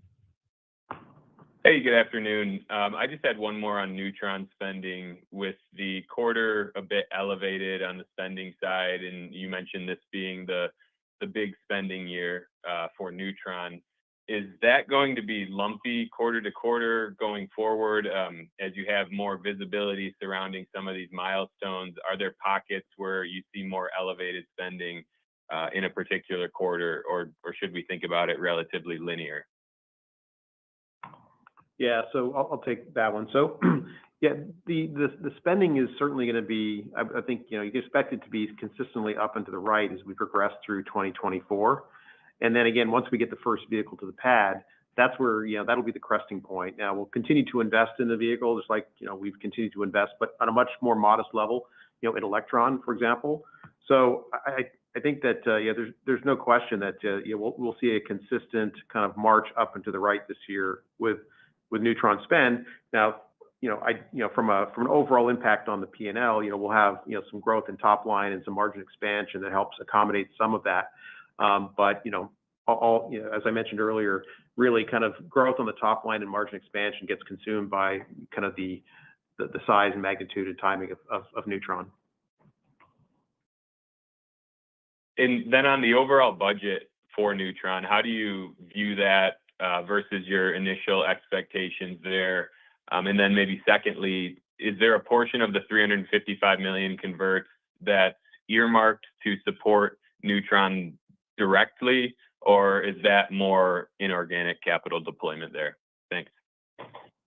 Yeah, so I guess on the spend for Neutron related to the capital raise. So the convert that we just did is really capital that's dedicated towards growing the business, inorganically. So we have plenty of capital prior to the capital raise to do exactly what we said we were going to do, which was bring Neutron to the pad within a certain time period. And so when we came public about 2.5 years ago, we said, end of 2024, a budget of roughly $250 to $300 million, and that was going to be apportioned across CapEx spend plus R&D. Within R&D, it was going to be a mix, obviously, of people related, but also prototyping and so forth. So we are, I would say, remarkably intact on the estimates that were put in place at the time, both in obviously getting the vehicle to pad, but also the spend. If you look at the amounts that we've spent so far for the Neutron program, it's a combination of kind of what we've spent, plus we've had some partners help spend along the way, including, and we've mentioned the the upper stage development partnership with Space Force. We've had strong partnership from Virginia Space on the infrastructure side to help kind of accommodate some of those expenses. And so overall, when we kind of pull all the cost in, this year is a year where we'll probably deploy roughly, call it $100 million, towards the Neutron program, again across CapEx and R&D spend, and then there'll be incremental dollars that are spent on our behalf. So I think ultimately, when you kind of pull it all together across what we've spent, what we're going to spend this year, plus what our partners have put in play for us, it's going to be remarkably close to that $300 million. And again, longer term, that gets what we call minimum viable product to the pad as far as the rocket, and then also minimum viable infrastructure, and infrastructure meaning the pad plus the manufacturing. So one of the things that we benefited from last year was the opportunity to acquire a bunch of scaling assets in the Virgin Orbit bankruptcy process, where we picked up roughly $100 million worth of stuff for 16 cents on the dollar. And a lot of it that allowed us to kind of, I would say, kind of hold schedule in a lot of important ways, and also just to kind of have the ability to scale production of the vehicle, without having to put a lot more infrastructure in place, is certainly from a propulsion and avionics perspective. So I think overall, I'm actually pretty pleased with kind of, again, the adherence to the timelines and the overall budgets, and nothing has really kind of stepped away from us at this point. Knock on wood, would be that way till we get the vehicle to the pad. Okay, great. Thank you for taking my questions. Closing the Q&A session, I'd now like to hand back over to the management for their final remarks.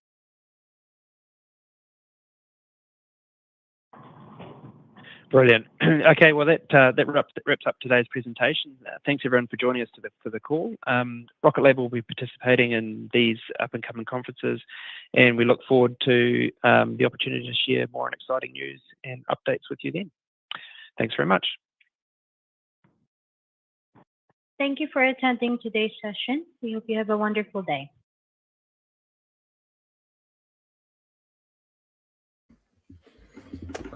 So what do you think? Yeah. Geez. Okay, I just have to say, like, some of these freaking analysts, this is their full-time job. Like, you and me are here as a hobby, and they are asking questions that we are taking repeatedly up on Rocket Lab Weekly. And if you just take 5 minutes to follow the stock, like, you knew half the answers to half the questions. And I was myself getting annoyed and getting my Fortnite Nerf gun that my son owns, wanted to shoot some of the analysts for their brain dead questions. I don't know how you felt about that. I thought that sometimes you have to ask some bad questions to kind of rein in, I think, a little bit and understand and eliminate some just unsaid kind of material, right? Because not everything you can cover in all sort of 30 minutes of an investor presentation. So sometimes it's going to have to be just, unfortunately, some bad questions. I would just say we had a long range of questions. It's probably the longest call I've ever been on. I think you and I went live about 25 minutes ahead of the call. So that was about an hour and 20 or so minutes. So about 80 minutes in total of conference call, with the majority of that being questions. So I think overall it was really, really good. I am ecstatic to kind of hear a solidification of a multitude of different things. The inorganic growth that is expected from the capital raise, which I think will be a lot of fun. I'm also excited to hear that the opportunity to launch in 2024 is still on the table. The cadence of potentially 3 rockets next year. And you have to think, I don't think that we'll see $50 million of revenue from the Neutron launch later this year. I think that's going to be fully funded by Rocket Lab itself. But after that successful launch, I would anticipate that those next few launches will be revenue participating sort of launches. So you could expect potentially up to $150 million of revenue coming from Neutron alone next year, which, if you think about it, is the equivalent of launching 18 or so Electrons in that respect. So should be should be good from that perspective. So I think overall, just a lot of good points and a lot of just forward progression. I think that it's always this year I thought was always going to be kind of slow. I think the only thing that is going to be added into it is maybe the color around the inorganic capex that they're potentially talking about. But until then, I think it's just going to be a year of delivery and a year of just knocking things out and hopefully just limiting people's capital exposure as they get better and better and are able to execute more and more. But that's how I had been thinking. I think one thing I was humbled on a little bit was I wasn't expecting the capital really to ramp up towards the end of the year. I thought we were kind of maybe through the first half going to get to the most expensive and then kind of tail off and hopefully get to a place where we'd start to be EBITDA positive in the second half of 24. So I'm off by 6 months to 12 months. We end up being EBITDA positive in the first half of 25 instead. Adjusted EBITDA positive. Okay, yeah, inclusive of share-based compensation and such. So that would kind of be off by a little bit based off my calculations being incorrect, but we have the financial wherewithal to be able to sustain that. I guess it all just depends though on how much money we deploy in organic capex. But it gets me to think a little bit more about how strategic would any sort of company be to be able to get them to the place of their further goal, which is to reenact what SpaceX has done with Starlink. Not necessarily verbatim being an internet or communications company in that respect to have that steady revenue stream, but what can they add on to their business to truly make themselves a Starlink sort of competitor in that realm, and get that sort of revenue generation that is sustained in the long term that can really help them from a working capital perspective and really get things out and about. So I'm kind of curious with respect to that and the announcements with respect to the 4 different sort of designs. I think was also really cool to see because like when they were bringing in Varda and all these other satellites, I'm like that doesn't look like Photon. So I didn't realize that they were making some of these things from scratch. I thought they might have just been using, say, the Solero solar panels or some of the trackers, and so they could claim that they're helping build some of these things. But in reality, what you're now seeing is no, these guys are actually doing way more of the building of some of these satellites than I was really giving them credit for. So overall, it's maybe not the most exciting call with respect to having more stuff to talk about, but it leaves a lot to be showing that hey, we're in the middle of execution and we're still on track for some of it. Yeah. So a question overall, as a shareholder, are you happy with the call, or are you happy with the results, or are you not? I mean, I'm always fired up. I think that this is always a really good opportunity. It doesn't really sway me one way or the other, I'd say. I would say it's as expected for me. I expect a lot out of these guys because they have been able to execute so well. So I don't really expect a lot of delays. So to hear that they're still on track for 2024 potential Neutron launch, and I wouldn't be surprised if that slips to the first quarter, but to hear they're on track for that gives me a lot to be excited about. I think the thing that was a little bit scary for me, which I don't think is the end of the world, is the lack of having 5 launches in Q1.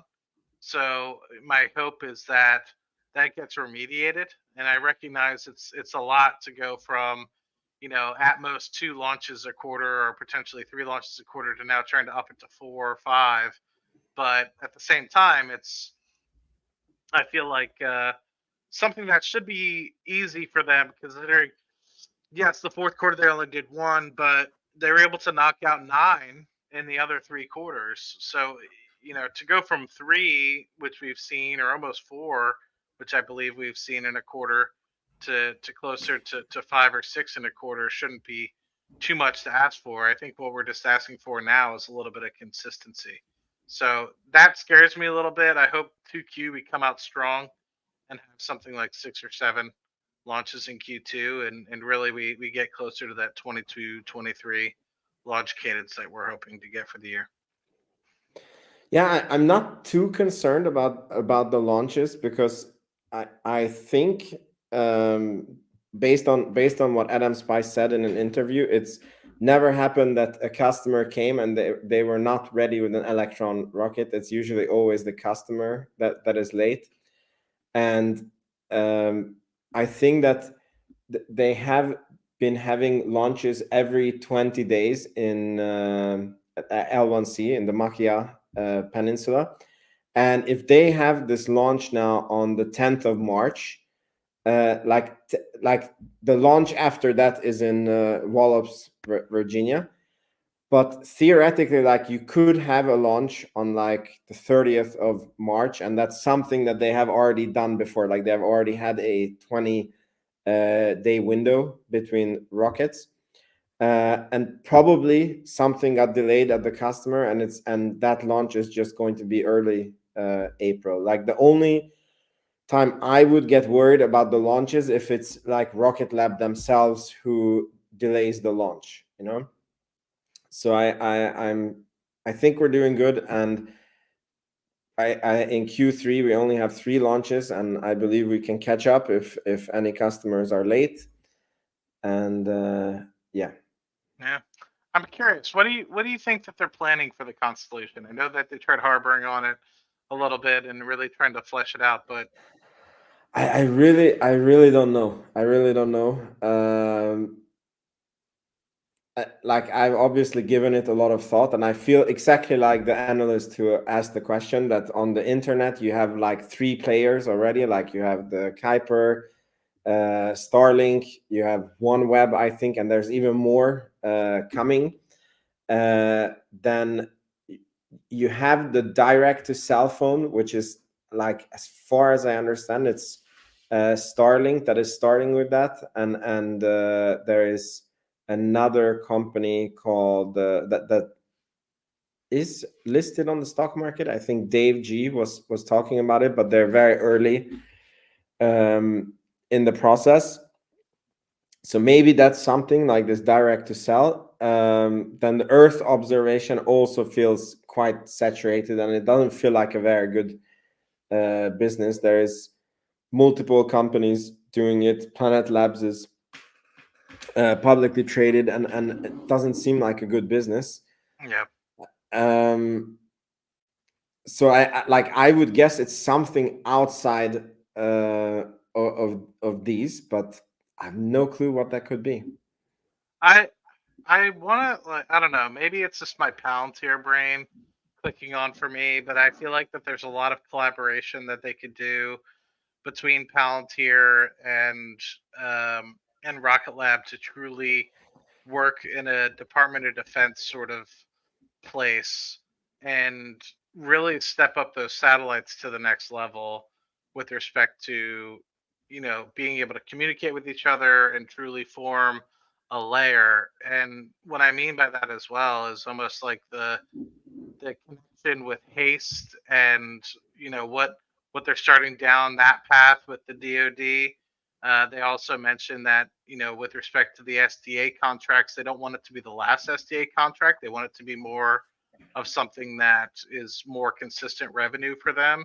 So whether or not they're developing a tranche every year, I mean, you're talking hundreds of satellites that eventually need to be built, and it makes me kind of think, is there going to be something that's broader announced with the Space Force that encompasses that sort of thing? And Could be. if that's something that they say, hey, this is an add-on that we want. Let's make sure that these are all interconnected satellites, and this is what we're really planning on, and we can operate these things and integrate it with whatever, and kind of be a full end to end. I mean, the thing that I fear though is that if you become kind of a defense contractor, in that respect, and that's the only thing that you do, you kind of, I don't want to say you end up like a Lockheed, but I'm trying to understand what other things can they do that would allow them. the only other thought that I had is that if they do a multi-purpose satellite constellation, because in one of the interviews, Peter said that, like if a country asks us, we had a disaster, can you turn on cell coverage in, this county, and then they're like, sure, it will cost you, I don't know, $100 per cell phone per month, and how long do you need it? Okay, we turn it on, and like, what if they have, like a satellite constellation ready, and then they can have customers go to them and say that we need this service, and they're like, oh yeah, we have those sensors, okay, let's make a deal, okay, we provide this service to you. And then another customer, like the DoD, like you said, they say we need specific tracking on this area of like, we need photos, and yep, we got the satellites up there, and it will cost you this much, that was also an idea that I had, but I have no clue how feasible that is. And I mean, maybe because if they if they have the launch capability and they have the manufacturing, it's very cost competitive for them to cram every single sensor and every possibility in the satellite. So yeah. Makes you think. But it's clear that it's some years before they're going to talk about this. Yeah, that they did kind of make that obvious, right? That they definitely were focusing on other things before they focus wholly on that. So, unfortunately or fortunately, I guess. Yes. Cool. Well, all right, my guy. Well, I appreciate it. I'm going to finish up my workday because I did take a little bit of time to do this. So I want to finish up a few things before I end the workday. But good checking in with you. Great conference call overall, I would say. Kind of middle of the road, like you said, nothing too great, nothing too poor. But at the end of the day, I think we're still in a couple quarters worth of good execution ahead of us, and I think overall we'll be seeing more from the company. And I think within the next 6 to 8 weeks, I feel like we'll see a lot more love and execution coming out personally. So Amen. I am short put options, as you know, so I think I will be put the shares, but I'm happy. I mean, I think that the company is executing like, there was no hype on this call, but it was just execution, everything going according to plan, and better in some cases. But yeah, there was not any major announcement that they did, so I'm very happy as a shareholder. But yeah, a moment of silence for my put options. nah, I think you'll be okay overall. And somebody asked about some color about what my current cost basis is. So I'm at about 9,100 shares at a $5.30 cost basis. So I am kind of underwater at the moment on those shares. But like Vince, I do have 40 put contracts that are for $5, and so I think I originally started selling those for about a quarter or so. So I don't know, and now they're up to like 50 cents. So I probably shaved another nickel or 10 cents here or there. I might let those expire in the money and just get an additional 4,000 shares. That'll get me close to 13,100 shares. And I think at that point, I'd probably be done for a little bit on buying any more Rocket Lab. Because I think at that point, my cost basis would be probably closer to, I don't know, $5 or something like that. And at that point, I can just kind of hang out and wait for it to potentially moon. And I feel like at 13,000 shares, really to get to 100 grand worth of the stock, I only need the stock to really go to $7.50.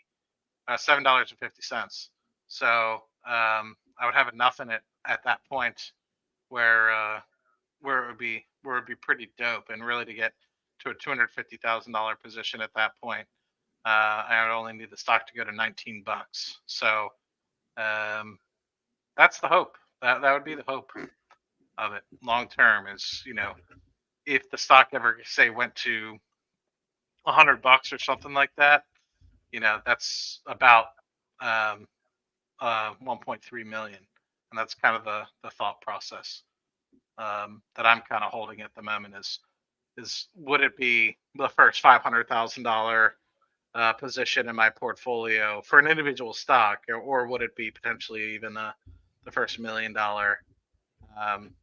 Now, for it It to be the has, first million, it would need to go to about a 40 billion, $50 billion market cap.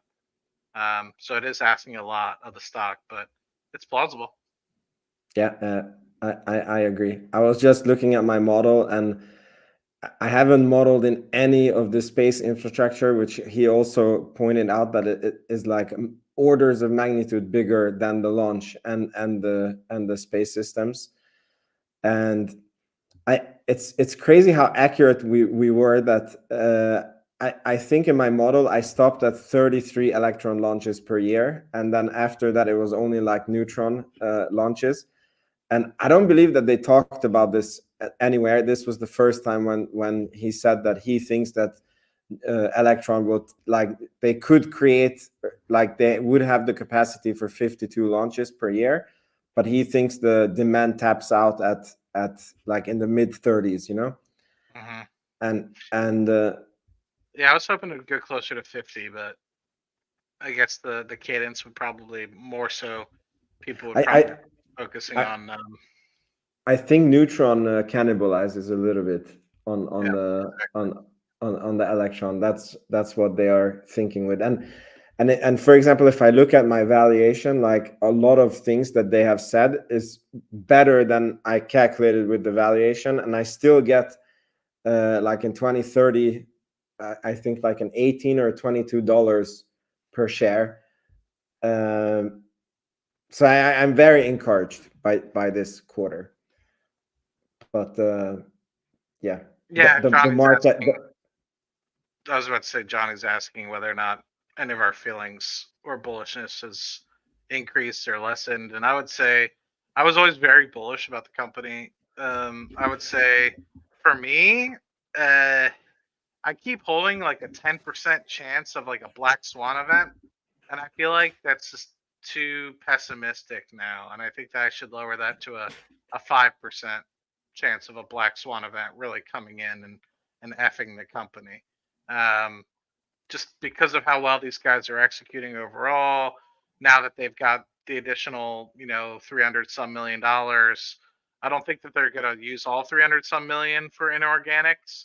And I think at the moment they'll probably just wait before they deploy it until they probably get through a certain amount of milestones for Neutron. Because, like they said, it's really about Neutron, cadence, and then anything else after that in terms of priority. So, um, anyway, I would say it made me realize that I'm maybe a little bit too pessimistic on certain avenues. Yeah, I would say I'm also, like, I've been very bullish, and I'm very pleased, like with how like, so I've been very bullish, and I feel vindicated by this quarter, or like I feel that, yeah, we're correct so far on the thesis. So yeah, I think it was fun. And despite Wall Street not liking the earnings, but that to me, we've been there with Palantir, um, and at one point Wall Street is going to understand the stock, and they're going to see what we have seen, and they will say, yeah, the stock was risky at $4, but now that it's $25, now it's not risky. Go ahead and invest. And Mm-hmm. I didn't understand that same logic with Palantir, and I will not understand it with Rocket Lab. But yeah, it's going to happen that way. Well, at $25, Vince, it's a $300,000 position for me. So I hope that's when Wall Street wakes the hell up. Yeah. Yeah. That would be muy bueno. I basically just need the stock to go, because I think my record is like 105,000 with Palantir, and it's been kind of steadily pulling back. Now it's kind of on its up again, but yeah, if I let these contracts go in the money at $5, then I just need the stock price to go to $8, and I'm way over 100 grand at that point, and that'll be nice. Um, Because then I could start writing like super far out of the money covered calls, like super far, like even if it's just a penny, as far away as I can get from the strike, for the current sales price.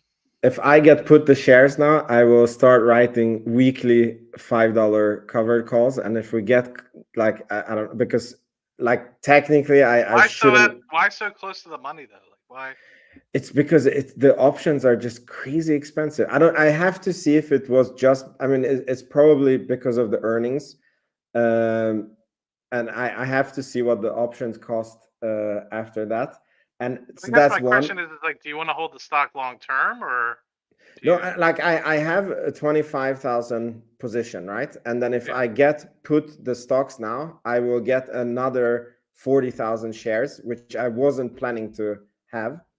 And like I guess the weekly would also be that it's easy for me to change in case I feel that, okay, it's like it's going really, really good for the company. And yeah, so I wanted to have a 25,000 position, and I wasn't planning on having a 65,000 K position.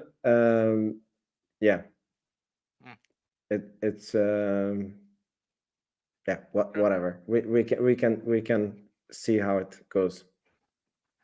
It's wheeling right now, you know. Yeah. No, I think that'll be fun. That'll be fun to see where this thing goes in the long term. But all right, my friend. Until next time, do you have any other stocks that you're following that are reporting this week, or this is one was really it?